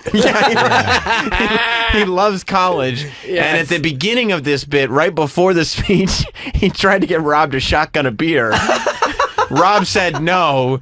So Mike took the beer, he stabbed it, and he shotgunned it. And it was all over his coat. He smelled. There was amazing. I did reek of beer when I walked. He reeked of liquor. Oh my It god. was 10 o'clock in the morning. Oh my god. So He's got press stapled to his hat.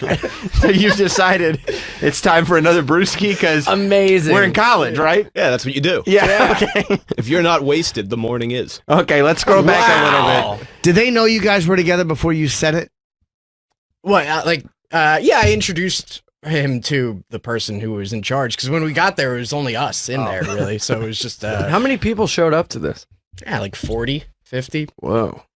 Let's scroll back just a little bit because I want to get the full question so I can find out if how Rob responds this time. Because at this point, it looks like Rob could probably use the beer. Yeah. I thought I was a little bit of a dud. With your victory over, or at least not defeat over the panel in mind, can I interest you in a celebration beer? A celebration beer. I could do a celebration. All right. Wow. Bottoms up. Look at Rob shotgunning the Job. Very good. Great job. Yeah. You notice Rob shotgun the beer without spilling a drop? He did. It was kind of impressive. Yeah. Thank you. Yeah. I too like college.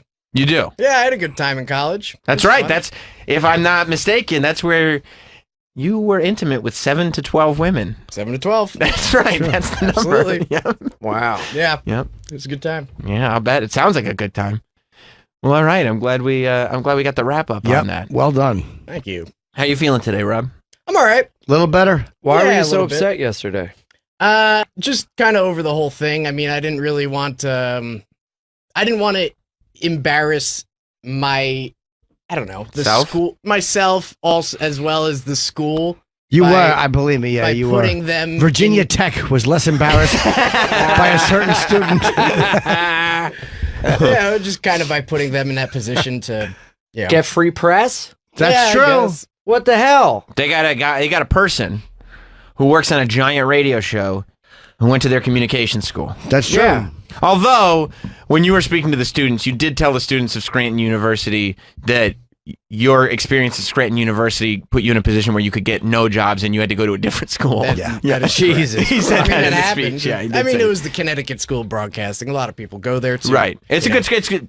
I love hiring people from Connecticut School of Broadcasting. But I'm sure that some of the students in Scranton were probably hoping that they could just do the communication school there. Yeah. Right. Yeah. But you let them know, not the case. Further education is always good. That's right. It's good to let him know that he works on a comedy show and there was nothing funny on that panel. Wow, it's not a comedy panel. No, but Mike was trying to have some fun. Just because you work on a comedy show doesn't mean you have to be funny all the time. Yes, turn it off, Rob. What do you say? I'm just saying it was, a little bit of a snooze fest. I mean, well, Mike tried to spice it up with some Mike- Epstein talk. Epstein talk. How'd you answer that? Did you know that was coming? No. To Rob's credit, he told the audience that he thought that Epstein did not kill I himself. believe Epstein did not kill himself. An honest broker. Yeah. Do you think Troy's being unfair? I mean, a little bit. It wasn't supposed to be like a comedy, like a funny panel. You could have had fun with it. I tried to by saying, I still got the coffee and everything, and I got duds. Oh, that was. Oh. All right. I got zeros. What was your joke? Wait, were you joking? I didn't realize that No, until you but said that just now. No, but I mean, like, the whole working in a cubicle one, I kind of thought that might get like a little bit of a laughter. Why? And What'd you say? A little bit of a laughter? A little bit of a laughter. But all you said was, I don't want to work in a cubicle. That sounds bad. Yeah, but it was a lot. It was different than everybody else's answer up there, and it's just I don't know. I was kind of trying to be honest and. Did the other people get laughs? No. So nobody really got laughs. No. But it wasn't a comedy. You think Troy piles on sometimes? Yeah. Yeah. Yeah. Troy's an asshole. Ah, I gotcha. Yeah. Troy. Tough to argue, bud. I agree. Tough to argue that one. I gotta go with Rob getting a point on that one. But Troy, you felt that it could have been more exciting. I think he could have had a little more fun with it. Sure. Just a little more pizzazz. Mike was there having fun with it. He could have played off a little more. But you could tell I have it queued up if you guys want to see it. But there's just Rob is just miserable about the whole thing. He's just not having fun. Those questions are hysterical that Mike gave. Mm-hmm. And Rob just kind of look at his posture. It's just like, he wanted respect from Scranton University. I mean, look at that So posture. in order to get that, you got to respect yourself. Yeah. You're like an audience member at Maury. Yeah, Maury, I just want to say, before you can respect other people, you got to be able to respect yourself. That little man got no respect for himself. Yes. Then everybody who had that fight in Popeye stands up and starts to plug. Yeah. You are right, though, Ian. Yeah. You do have to have a respect for yourself before you can gain the respect of other Hey, people. if you don't have it, shotgun a beer beforehand. Fake it till you make it. That's right. Yeah. That's right. Maybe if he had a beer, he would have been loosened up and had a personality. Trey, it seems like you want to revisit some of the stuff from yesterday. Look, I have it queued up if you guys want to see I noticed that. That's why I said to myself, You're it fucking seems raring like... to go. Hey, Ladies hey, and gentlemen, start your boners. did you hear what Rob said? He said first time. First time is all ready to go. Yeah. Throw a little Whoa. jab. I like that. And Ian wasn't here yesterday, so it might be good to catch him up to You're speed. saying to refresh Ian, you have Yeah. to bring him up to speed. Okay, so this starts at Mike's questions. Oh, okay. Right after this one. I have a few for Robert. Oh, thank you. If I may. This is my colleague, another producer on our show who's here to Way to ruin the bit. To document your Yeah, you shouldn't have said that. Yeah, what are We you did doing? know. We did. Yeah, we did notice that. Yeah. Why would you say it's like saying, "Hey, it's Colin on the phone"? Yeah.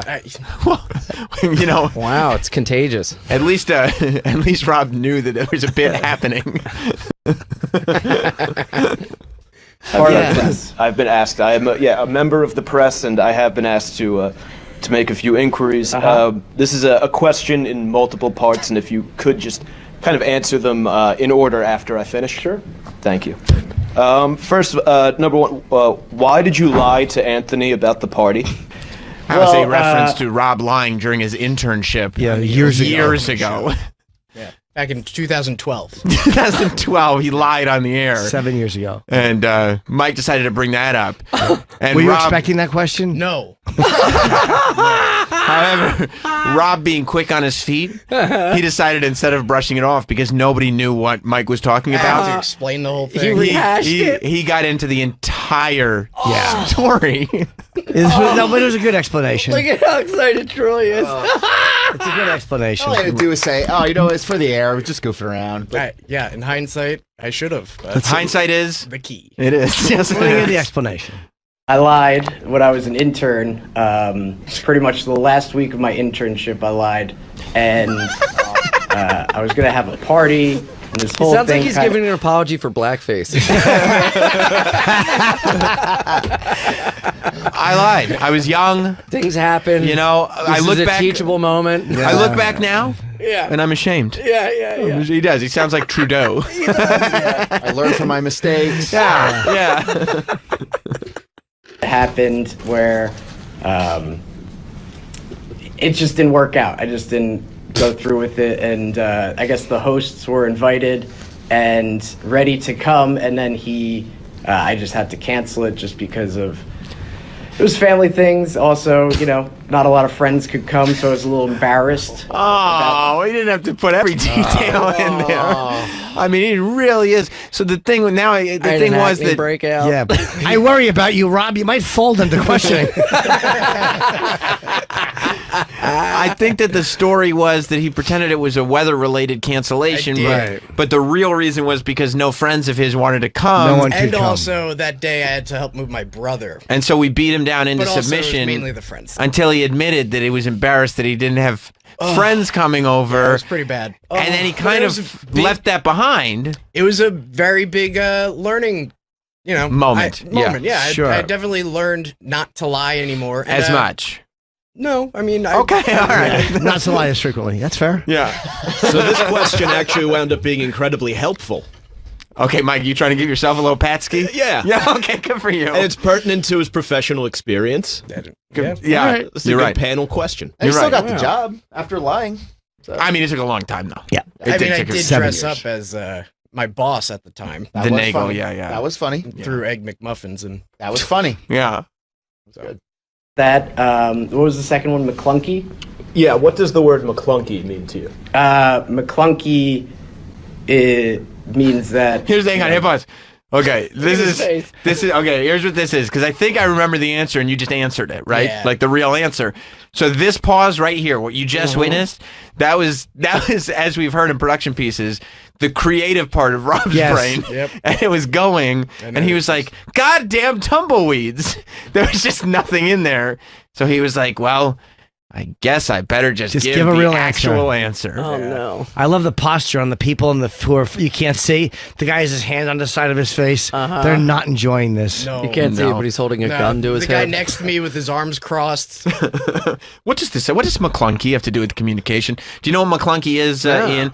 McClunky is the word that Greedo says. The Star Wars, the version that's on Disney Plus.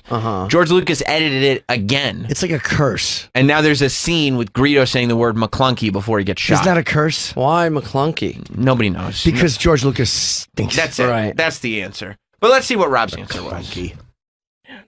Burrito shot first. That's what it means. And third one. Who has a Look at his face! Third one. That's really. Let's just get through this. Yeah. You know, I know we just watched this yesterday, but I do feel like we can invite new people into the studio every day and just watch it. enjoying this. Oh my god! I feel like if we all week, Yep. if we had a new comedian in every day, could you watch these questions with new comedians every day? Over and over and over. Oh my god! bigger Pekka? Jim Norton I'd say or Chip Chipperson. Yes. Lyle? Yes. Lyle I do Chipperson. work for both of the men. One, the Chip Chipperson podcast is a very famous podcast. Now he's saying podcast. People probably don't think that you know what podcast is. Yeah, you can't say the word, right? He said podcast and communications. Probably thinks this is a hidden camera show. Yeah. Like this The can't guy be said real. There was a camera right there. It wasn't hidden. He introduced Mike as his coworker, and his coworker asked him about a Pekka. He said Pekka. And he's going through the answers so quick, At thinking that if he just Jesuit answers, University. everything will go away. It is a Catholic school? Yes. Yeah. Yeah. Yeah. Yeah, they don't talk about Pekkas in The Catholic school. podcast is a very famous podcast. Podcast. On YouTube and Riotcast Network. And Free I'd plug. say Chip Chipperson, yes. You've seen both of them? Yes.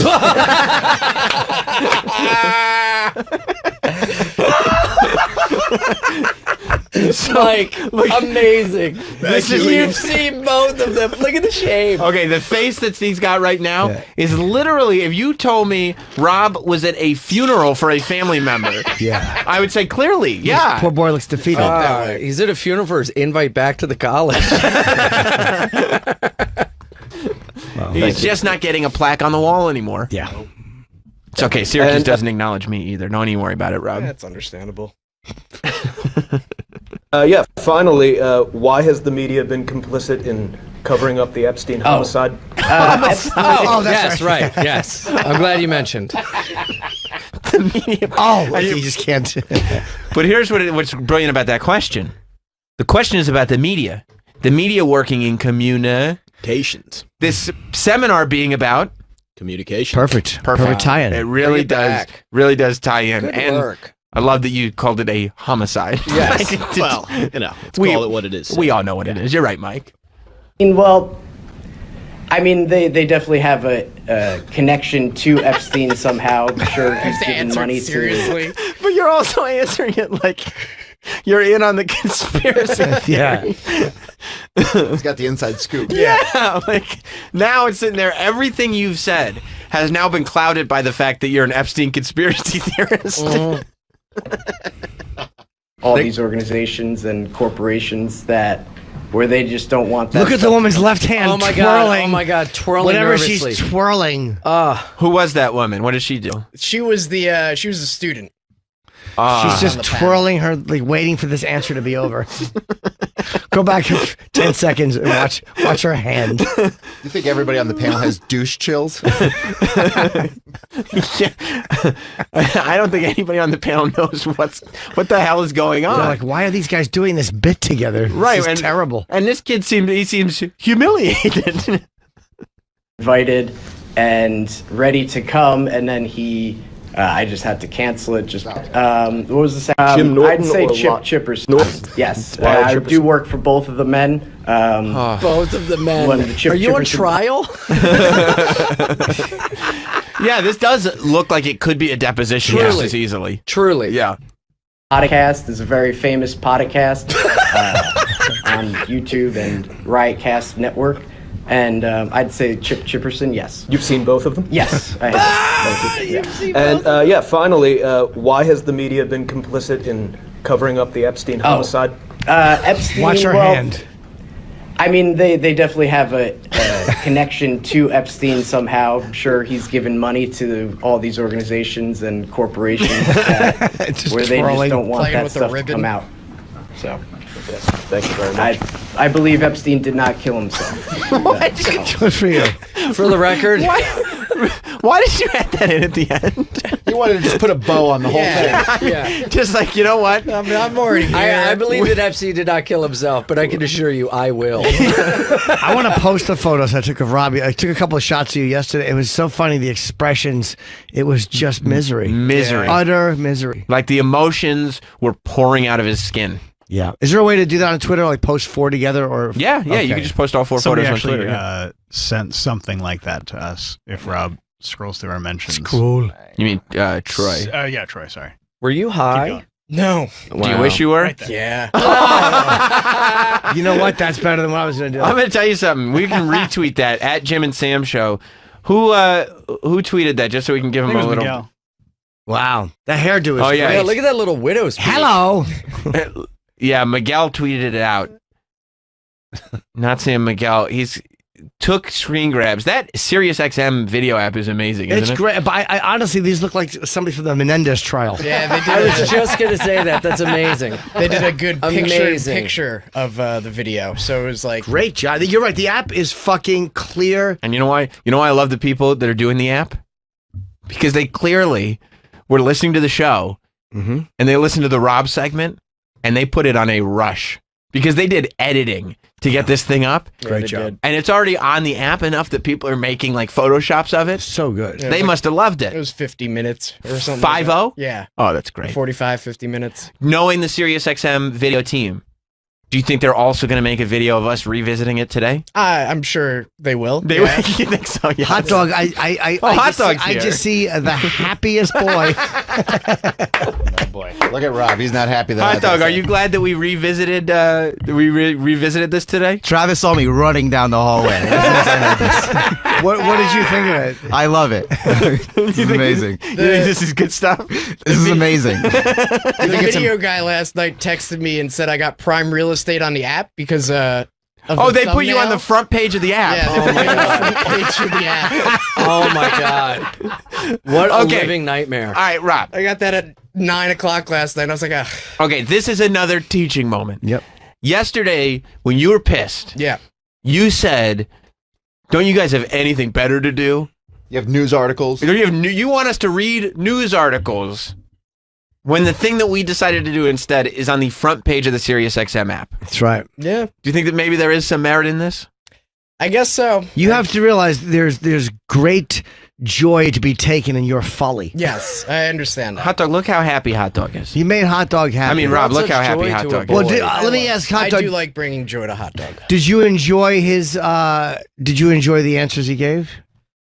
Most of the stuff was pretty boring.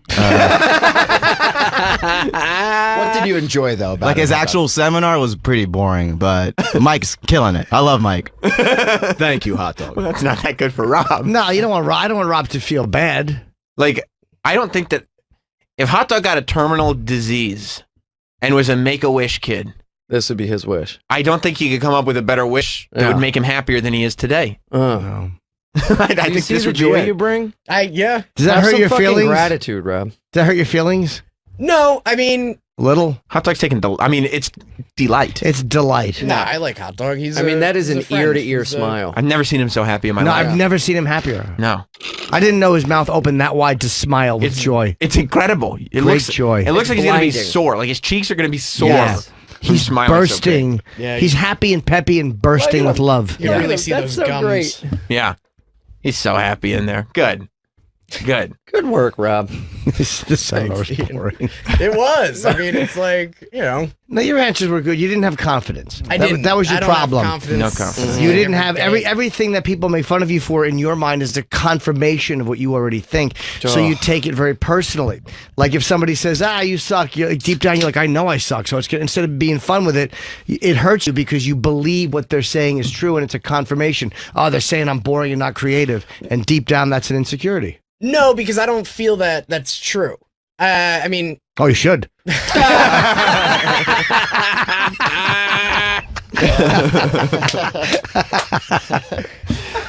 What do you think? Or do you think, now maybe I'm wrong. Hey, look, now you tell me, you say I'm wrong. So I might be wrong. no, I just wanted to kind of take. I didn't want to make a mockery of the whole. This meant a actual lot to you. panel. Yeah, I mean, it felt good to actually be asked to. You were trying come to back, help. You were trying to help them. You know, I mean, every single communication alumni out of everyone, they picked me. So it's like, you know, and I don't know, who knows? Maybe a lot of people said no, and then they got to me, but it's like it felt good, and so I kind of wanted to take it a little seriously instead of trying to make a mockery of it. So that was it. Well, you though are always in control. If you do a good thing, how could anybody make a mockery of it? I mean, did you think Well, I mean- that bringing Mike was going to really add a serious tinge to this No. whole thing? He But it didn't wasn't want- his choice. He Yeah, didn't want Mike. there. No, I he didn't didn't want Mike there. Oh. He would have rather carried a hornet's nest in a bag than have fucking Mike come. So then why did you allow him to come? I didn't allow him to come. He was wanted him overruled. there. We took a vote. It was 2-1. yeah. Yeah. I Well, that's drove- going to do I a drove wonder out by for his myself, confidence. Yeah. What's that? I drove out by myself. I didn't even. ride Jesus along with Christ, it. you Yeah. followed him. He followed him. No, there. I got there first. I wanted to make sure. I was worried that there might be some sort of evasive maneuvering plan. So Oh Plus- my God. You love college, I do love college. so a couple extra hours on campus ain't gonna hurt you. Yeah, it's a It good was time. very funny. Just Mike whipping out those beers, and I was like, "Where the hell did these come from?" Not San Miguel. That's very funny, man. All those faces. Yeah. So But don't you go to a panel like that and go, like, what do you think you would have to be doing to be a confident person. I feel like even at the panel, you go, well, I entered in 2012 and I had to like work for like 5 years before I could finally get hired. But it's like if you work towards something for 5 years and then you accomplish it, wouldn't that great? Yeah, wouldn't that give you a sense of like, oh, you know what? I'm not one of these assholes that quits. I stuck with it and I accomplished my goal. Rich Voss would have had more confidence in a spelling bee than you had in that. Yeah, I mean, I don't know. Well, I just right off the bat, my whole bio, I guess, I just fucked up, and I was just it got in my head right away, so I just kind of. Did you write your own bio? Yeah. You did? What'd you write in the bio? Just how I graduated in 2013. I interned for the Opie and Anthony show. After that, I worked freelance for a infomercial company. I then started working for CBS Sports, went to the Masters, went to the Super Bowl. That's great. Yeah. So how'd you fuck it up? I didn't say any of that. That's great. I love that. In your bio. Yeah. That you wrote. Yeah. You didn't say any of that. Yeah. What? So what'd your bio say? I like the color blue. You could hear it. You got nervous. I got a little. Let's hear about the bio. All right, hang on a second. You don't mind revisiting this, Jim? I'd like to hear the bio again. I Okay, forgot. all right, no, you're right. You know what? You're right. Every day-to-day aspect, whether it's getting coffee still, that's or what that's even- the You laugh. mentioned coffee, but not CBS Sports. Yep. Yeah. And did you think, too, like in your head, the way you wrote it, you were like, oh, this will be a little laughter spot. But the way you said it. No, I just fucked up. I literally just. Because you said before you thought when you said I get coffee, like there'd be a thought little it would be levity. but I didn't mean to put it like there. Like Right, that's what I have it mean. Be the Right, first right, thing right. I Rob's say. brain shuts down sometimes. It all does. the time. It does. He gets very. It's fear. He gets very nervous. I mean, we all have it. Yeah. Yeah. Poor Rob. I mean, 40 people in Scranton. I would say that there's probably not a big reason to be afraid. No, Especially when you got a panel of jamokes. You know what I mean? Ah, those fucking Jesus, the fucking duds you were surrounded by. You could have really shown Yeah, that's the thing. It's not. It's like when you know. or shined. Either one. Yeah. But when you know, it's like, you know what? I stand at least as tall, if not taller, than the people I'm on this panel with. These fucking losers. Yeah. Exactly. But that's not the headspace you were in. No.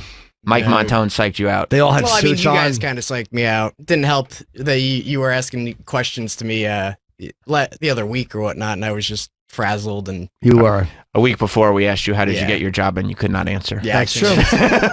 they came dressed like professionals, and you showed up like Alex Rieger. Yeah. I don't know who they that were all in is. suits. I know. Who's Alex Rieger? You look like Rivers Cuomo on an apology tour. Okay, I'm good with that. I I know don't know who Rivers. that is. He's in He's a lead Weezer. singer of Weezer. Can't believe It's no a one knows fucking Alex loser. Rieger. Who's Alex Rieger? Who's that? Hurts. Travis, do you know who Alex Rieger is?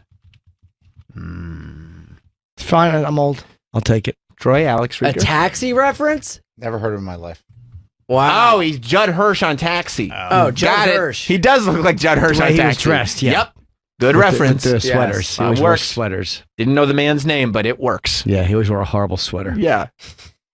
I'm sorry. Let's get into the bio a little bit. Actually, could you scroll back a little bit because we joined it in progress? Maybe still back. Yeah. Okay. There you we go. much help out in every day-to-day aspect, whether it's getting coffee still, or even video editing, being the videographer, taking all that stuff and putting it all together, managing their YouTube page, and Same thing. it's been great so far. Yeah. Oh my plugging- God! So the bio you Getting coffee, bringing drinks. I plugged the helping thing in people. Yep. so electricity will come and enter the machine. And this is right after the student who's on the panel who Yeah. has like this incredible resume already. She's just spouting off things, and I'm like, oh, fuck. So the bio. But you're working in the field. I know. I lost it. The My bio that brain you just shut told down. us Yeah. Was so impressive. flew you. away. Yes. It was gone. Gone. Yeah. And the bio that they got was, I get coffee. Yep. And I make videos. Yep. And I'm gonna find 7 ways to tell you I make videos. Yeah. Yeah. I see. Yeah. I upload them. And then even after this, I don't know why, but I thought to myself, well, I can't bring up CBS because I didn't say it in my bio. Yeah, I know. Are you I know, terrible? the bio that you wrote. Yeah. Are you terrible at job interviews? Yeah. Awful. I didn't have an interview here. I mean, luckily you knew us. Yeah. So it was kind of like easier, and you know. People say white privilege doesn't exist, but does. it does. Thank Let me God. tell you. Thank God for this room.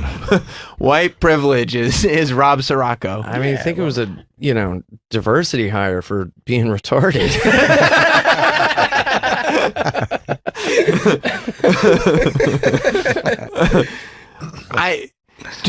Is that something you actively try to correct? My retardation? Well, I don't know if that's... Yeah. I wasn't going to say that's what it necessarily was. You're, however you want to describe it. Yeah, I mean, I've been trying to... Hot dog's still smiling.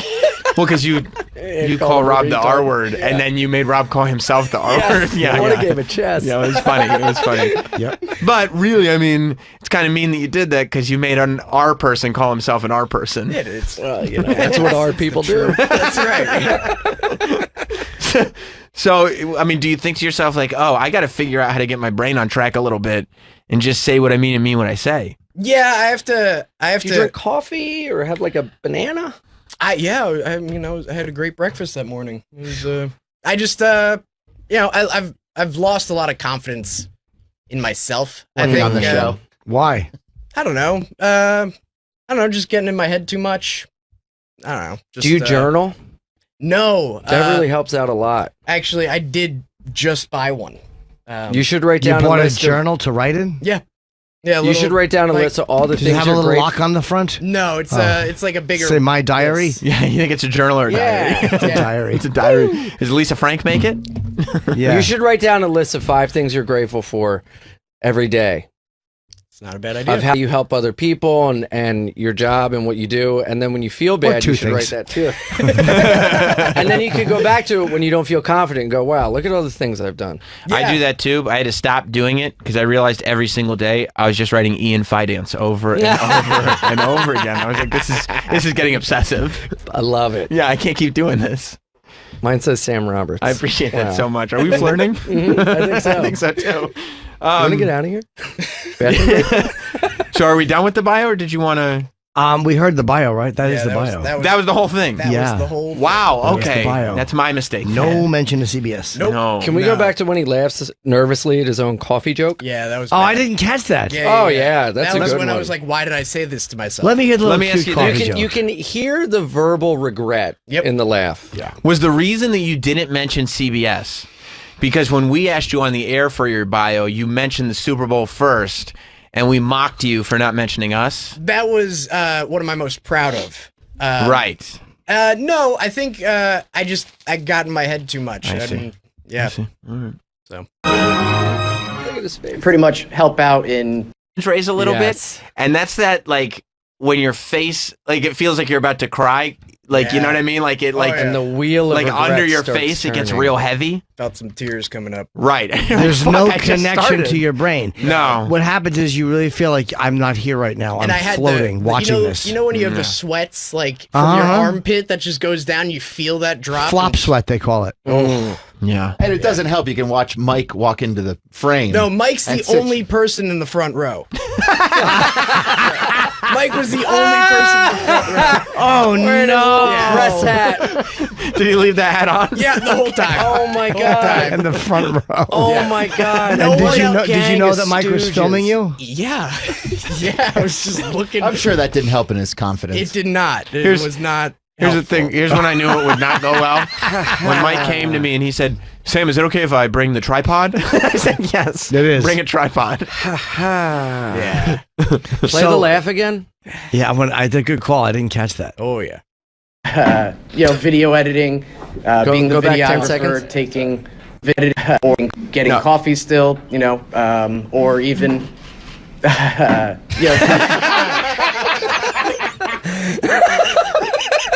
Can I have that on my soundboard? I fucked up. Next time one of us bombs, just hearing. I wanted something from this too. I can't remember. I have to remember what it was. It was Yeah. something I want to do. Yeah, look at the vein in his neck. Like that's all the tension Yes. coming to his head and face Yes. of like It's just emotion. It's just, I'm going to cry. I want to die. I don't want to be here right now. There's no escape. This is what I thought it would be. This is not good. Like I knew it would be. We're 10 seconds in, and this is going horribly, and I can't get out of it. You can tell the guy next to him is staring down. Yeah. Awkwardly. Yeah. Oh, yeah. You know, like when you're at a friend's house and they're getting yelled at by their parent, you don't know what to do, and you just stare at the ground. This is that. It didn't help that the room, I mean, you can't even hear it, but the room like kind of giggled at that. Right. And I was just like, Thought you why capitalize. why did I say that first? Why would I lead with that? You've done all this stuff. Yeah. Getting coffee. Yeah. That's what you're proud of, though. You like to see your friends caffeinated. Yeah, you do all the prep in the morning, or you help out with the prep. Yep. You get stuff, you organize. By taking he knows now. trivia. Yeah. He knows. I You know didn't my have to remind him bio. now. I know what it is. It's just at that moment I couldn't answer it. But what did you remember? Getting coffee. Yeah. Did you know what the questions were going to be ahead of time? Yep. We quizzed him on this question. I take all my prep in the morning. Yeah. Like literally I wrote out like 2 pages of answers and stuff and just This question is, who are you? Yeah. Every panel. But if you're nervous, every panel, that's the first question. I didn't all the look panels. at my sheet. Drink your water. Cleanse your palate. Take a breath. Do you think Baby Frank is a little worried in there, our intern, that you're trying to steal his job with the coffee stuff? The cough? Yeah, that you're sitting there going like, well, I get the coffee, and Frank's like, whoa. Hot Dog's bringing up that Actually, I had to get my own coffee today, so Rob is obsolete. What, Travis? Hot Dog's bringing up that this might be a little deeper, and that Rob doesn't know who he is. Yeah, Well, that's obvious. it? Wow. Yeah. I mean, I don't think that's it. I know. yeah. I've questioned here. I mean, I've questioned Jim. I mean, you've heard me. I've done it within earshot of you, whether we're getting a presentation of Rob or Rob. I think Rob doesn't know sometimes. Yeah. I mean, I know Rob exists, but how does Rob exist? Right. I ask myself that a lot. Right. Yeah. I don't know if Rob knows who Rob is. Right. Maybe I don't. I know who Rob There is an essence. It's basically the opening monologue of American Psycho. He's just going over all his products. There's an essence of Rob Huey Sirocco. Lewis in the news. Yeah. But there is no Rob Sirocco. Rob is a good helper. The show runs smoothly because of Rob. What? I mean, the show runs I'm just trying to help. Smoothly. period. Yeah. I feel like this is in Office Space when we're like, so what is it exactly that you do? And Rob's sitting there going like, I'm a people person. Yeah. I get the coffee. Yeah. And I do the videos and the YouTube and the video cameras and I tape and do the videos. You know the video you watch? I do. I do that. I upload them. I click from private to public. Yeah. On the back, I put the words on. The video team copy and sends me the paste the videos. link. I put them on YouTube. That's it. How else would they get there? I don't know. It's got 1 million views. Yeah. Get off my back. Yeah, the bio was rough. Yeah. It was a little rough. Yeah. Just the bio? It wasn't fun to edit this either. Oh, did you edit it? Yeah. Oh, God. Yeah. He's the video guy. Yeah. Jim, were you not making? Were you not paying attention to the bio? Was there anything left out that was good? Was there any talking Rob did that was? Can On you the imagine? panel? No. Yeah. No. Everything from the panel that I said is in there. Can you imagine if Rob edited this to make himself look better? Like this was the good version. Wait, so you couldn't get any other people to sign the release? Everyone kind of cleared that out of room there. cleared out very quickly. Yeah, people aren't going to stick around. No, it's college. You want to get back to your dorm. Shotgun and beers, the, right? The people who were, they were not, the guys, I mean, on the panel who were not college students. They were talking to other like students and everything. So I don't know. Yeah, do you see that fucking guy? With this nonsense anyway. Yeah, one of them's like the press secretary for like Phil Murphy or something like that. Who's Phil Murphy? The fuck is Governor? Phil Murphy? He's the governor of New Jersey. Is he really? I don't even know. It sounds like a made up name. No, he won last year. Governor Phil Murphy? I'm Phil Murphy. God damn it. Wow. The press secretary for Governor Phil Murphy. Was he more self assured than you were when he was talking? Oh yeah. Wow, look at this Oh, guy. look, he looks like a man. Holy shit. Oh, he's a big, full-grown man with confidence. Yeah, with toothy smile. Wow, look at that. And you're sitting there going like, so you Got a told smile like hot dog. you told the press secretary for the governor of New Jersey that you thought the media was covering up Epstein being murdered? I did. And the chip has a bigger pecker than Jim Norton? I did. I've seen them both. I'm glad he had to hear that. Yeah, the guy was just sitting there with his arms crossed, just like, what am I? Was he what is amused? this? No. Oh, was that the guy at the end of the table? No, he Yeah. was sitting to my right. Next to right you. next to you. Yeah, right he was next right to in the you. middle. Who's the dud on the end?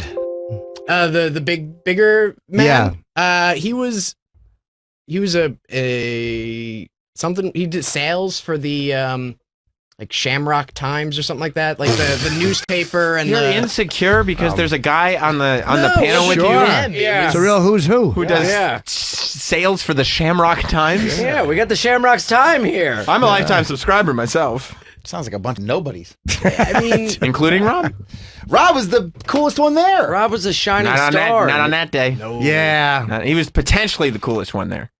Potentially. Did they say we'd love to have you back? No, they did not. No. They gave me the thank you card before the panel. So Okay. it wasn't like What's in the bag? College bags always suck. Yeah, they're yeah. terrible. It was Was there a like a sweatshirt? no. It was postcards. Postcards of the school and Should've gone right in the garbage. What does Jesuit mean? Jesuit. Yeah. It's a type of like Priest. yeah priesthood. Oh, and that's the type of school this is? Yeah. Very Is religious this Scranton Catholic. University? University of Scranton. Yes. They like follow God and stuff. Yeah. Mm-hmm. They talk about Pekkas. No, Oh, they do no. not talk about Pekkas. What about After- the media after- covering up Epstein? I don't believe they Not as really go much. too. Do you too think far this into that. made people question whether or not God exists? Why would Like, God what do this to What somebody? kind of God would allow this to Subject happen? us to this. Yeah. But, no, I don't know. It was when I was there. Afterward, and Mike and I just kind of talking and everything. I wasn't too much in my head, but then when I was editing it, it didn't. You should have pulled a Roseanne and just blamed this on medication. Yes. You know? Oh, yeah. Yes. Yeah. Oh, good job. Yeah, you did great. Yeah. You did great. Should we watch it again tomorrow? It's the second time. Should we do it again? I agree, yeah, 100%. It's probably a good idea. Yep. Yeah. Isolate that laugh. I mean, that's. Oh, yeah. No, incredible. that's going right on my soundboard. And I'll let you know later what I want. There was something I want. I can't remember what it was. Yeah. We can watch it through and see if we find it. Well, we got to take a break and then come back and wrap up. But, Do we have to come back? Can't we just say goodbye? I mean, You don't want to just do another 5 minutes? No. I gotta go to the bathroom. you can Let's do a 5. Quick 5. do 5 minutes now? I thought we were going to go to break You can. and then come back and do 5. Why Okay. go to, what's silly? So we don't have to quadruple breaks and have everybody sitting through. I would just put him at the end before Kavino and Put them Rich. at the end. Okay. We're already talking. We don't want to break and come back. I mean, and all say right. If that's what you goodbye. guys want to. No, Kavino and Rich don't care. They're good guys. Are they okay with it? Yeah, of course. Their show starts on time. Absolutely. They, So they love having 20 minutes of commercials before their show. So are you going to put 20 minutes at the end of the show before that? Gives people something to listen to. There you go. Okay. All right. So let's stick around. Yeah, all right, I don't let's want sit to break here. come All back right, for 2 all right. minutes. All right. You guys twisted my arm. Yeah. All right. We'll stick around. We're staying right here. Goddamn it. Yeah, we're staying right here. Yeah. Yes. 5 more minutes. 5 more minutes. 5 more minutes. Now, Rob. Yeah. Wow. Like Epstein, he will be on suicide watch. Yeah. Yeah. And like Epstein, somebody will murder him. Yes. Fingers crossed. Yeah. That was a good segment. I thought it was very, very good. And those photos that he put up are very funny, that guy. Oh, that's Sam Miguel. Very funny. Amazing. So funny. So funny. Can't wait to retweet. Oh, it just says everything. Yep. Look I mean, at that. that widow's- It's just a guy not having a that good widow's time at peak, all. incredible. Defeated. Defeated. Look at the second Defeated. picture. It's like the Brady Bunch for a failure. look at that picture where the cursor is. Yeah. and the face on the first one, it's almost flirty. Oh, it is. Yeah. Pursed lips. The third top right. I'm thinking Oh, he looks unhappy. the middle left. Deer and headlights. The middle. Can I charm my way out of this? Mm-hmm. The one middle right. No. the one bottom left. Are you fucking serious? The one bottom middle. This has been a mistake. Yeah, that's the I want to go home face. Yeah. This one's, we're finally wrapping up. Thank God. Yep. There's a murderous suicidal rage in the last photo. Yes. Yeah. See, the top right is, I can't believe these guys would do this to me. Yeah. The eyes in the top right almost look like they're about to well up. Yeah. Yeah. Yes. Except he looks like Johnny Depp in Crybaby in every photo. Oh my God. The bottom right is just, I'm gonna fucking kill you. You asked me about a grown man's penis. in front of the governor of New Jersey. That would have been better if it was the governor. In front of Phil Murphy. Who was it? His press secretary. Press secretary. Oh, He's what a basically fucking loser. Phil Murphy's mouthpiece. Bitch. Yes. Yeah. Yeah. He's the mouthpiece of New Jersey. Right. Mm. And he was So was sitting next to- McGreevy. I thought Rob was going to be the mouthpiece for our show, but I don't know if he's the best representative. Well, he's in there now, unhappy. What, is he with Hot Dog? Yeah. Is Hot Dog happy or unhappy? Hot Dog's consoling him. Oh, he's not in there. No, he's setting up for Sam. Oh, he's just having a good time with himself. Hot Dog just thinking about what a great morning it's been. He's just happy in his own head. Never seen anybody take more joy in other people's shortcomings than Hot Dog. Hot Dog literally ran down the hallway. Loves it. To get in Incredible. here. Loves it. Almost as good as your choking victim shirt. Thank you, my friend. Love it. People told me in the hall that it was a great segment yesterday. Really? Oh, good. Oh. I'm so excited I got to be a part of it. I mean, I listened to Prince Andrew, Queen of England, Yeah. Rob's demise. This is great. Yeah, well, we redid it today. We did this yesterday. Yeah. Karen was brutal yesterday. She was very, yeah. Oh yeah. But also yesterday, Rob was in even more of a state Much yesterday. more pain, yeah. More like a catonic. Like yesterday, Rob was acting like he was being wronged. And he was blaming all of us for it. Yeah. Today he's just sad. Today's just sad. Today he knows. Today he's sad because he realizes not only was this embarrassing, but then he fucked up yesterday. So 5 stages So, of grief. Yeah. Don't you think Karen being here was at putting salt in the wound? I mean, Karen's vicious. Yeah, I She's mean, it vicious. wasn't. He wants to fuck her. Well, I He don't can't. know if that's true. And you never wow. you never want a girl watching No, you. you don't. Any girl. I mean, she does have a crush on him. No. And she's made it clear. Sure. Wow. But he's married, unfortunately. Yeah. Or, She's- fortunately for him, but And she's in a How? relationship. Mhm. Yeah. but she's made it clear that she would fuck It's him. not unfortunate that I'm married. I love my took wife. that How are back you to myself. married? Relax, I took it back. Was it for 28. like a green card? Like how is this? It was. Someone It's 90 agreed to Day this? Fiancé. I wonder what that proposal speech was like. I would bring you coffee every day. So are you ever tempted to cheat? No. He's terrified of his wife. No. How'd you guys meet? School. Scranton. Wow. She was lucky number She's seen you on 7 to panel? 12. Has she seen this? Yeah. Wow. What'd she say? So when's the divorce? She said she said my answers weren't that bad. She was trying to just kind of get me out of it. Wow, Did she's she- a good wife. Does she think Yeah. we're kind of bastards for making a thing out of it? Yeah. Yeah. Oh. Absolutely. This is unfair on our part. Mm. Call her up.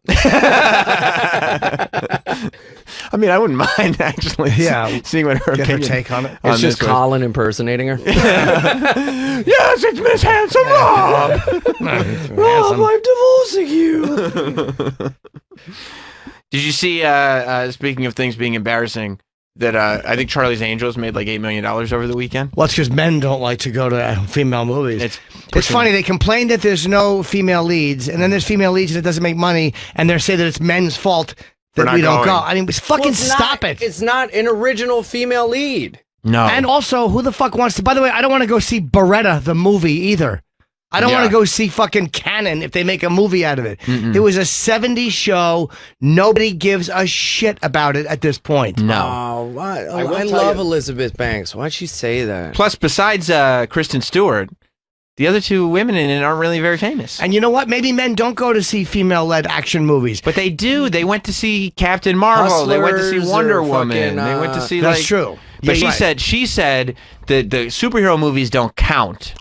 Because she's it's not in Was them. she Scorsese? It's a male genre, she said. Ah. So even though Wonder Woman, she said Wonder Woman was really just a setup for Justice League, Dude. which Wonder Woman made way more money than Justice Yo, League. there's a Melissa McCarthy, Tiffany Haddish movie coming out that looks fucking sick.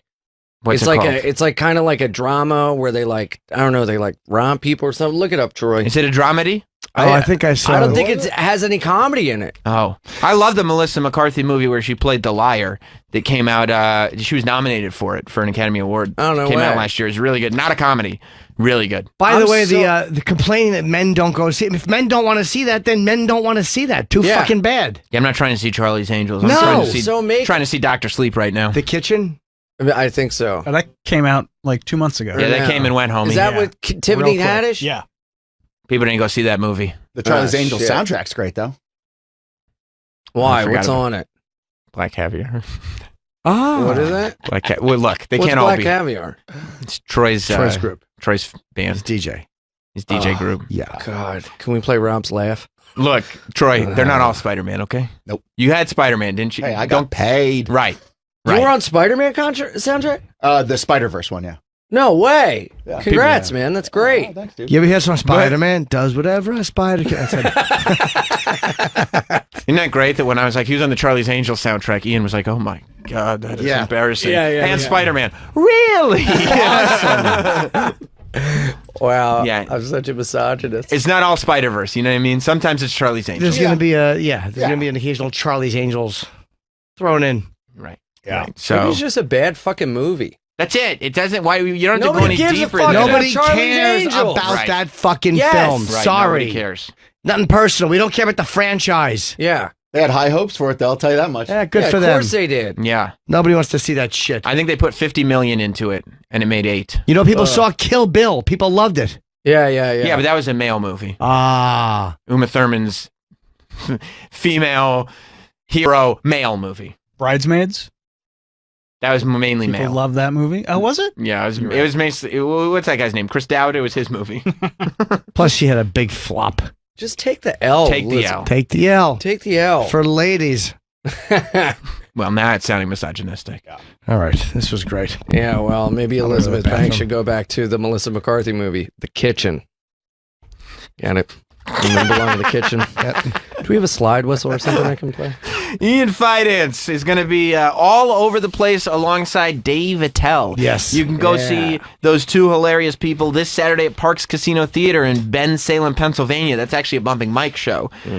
December 13th and 14th at the Stress Factory in New Brunswick. The 20th and the 22nd of December at Hilarities in Cleveland. And rounding out December, Christmas weekend, the 26th through the 29th at Caroline's on Broadway. By the way, I believe the week before that, Jim, you'll be at Caroline? No, it's early. I think I'm 2 there weeks 10, before 11, that? 12. Oh, cool. I think I'm there 10, 11, 12. We're there Thursday, Friday, Saturday, I believe, second week. And then this coming weekend, I'm at Helium in Philadelphia, Thursday through Sunday. I always do 6 shows there. So. Oh, that's awesome. Yep. Excellent. Thanks, Ian. Good seeing Yeah, you. excellent. Hey, good seeing you, man. Thanks for having me, guys. I love you so much. Of This course. is great. We'll see you all tomorrow. Goodbye. We'll be back with more Jim Norton and Sam Roberts.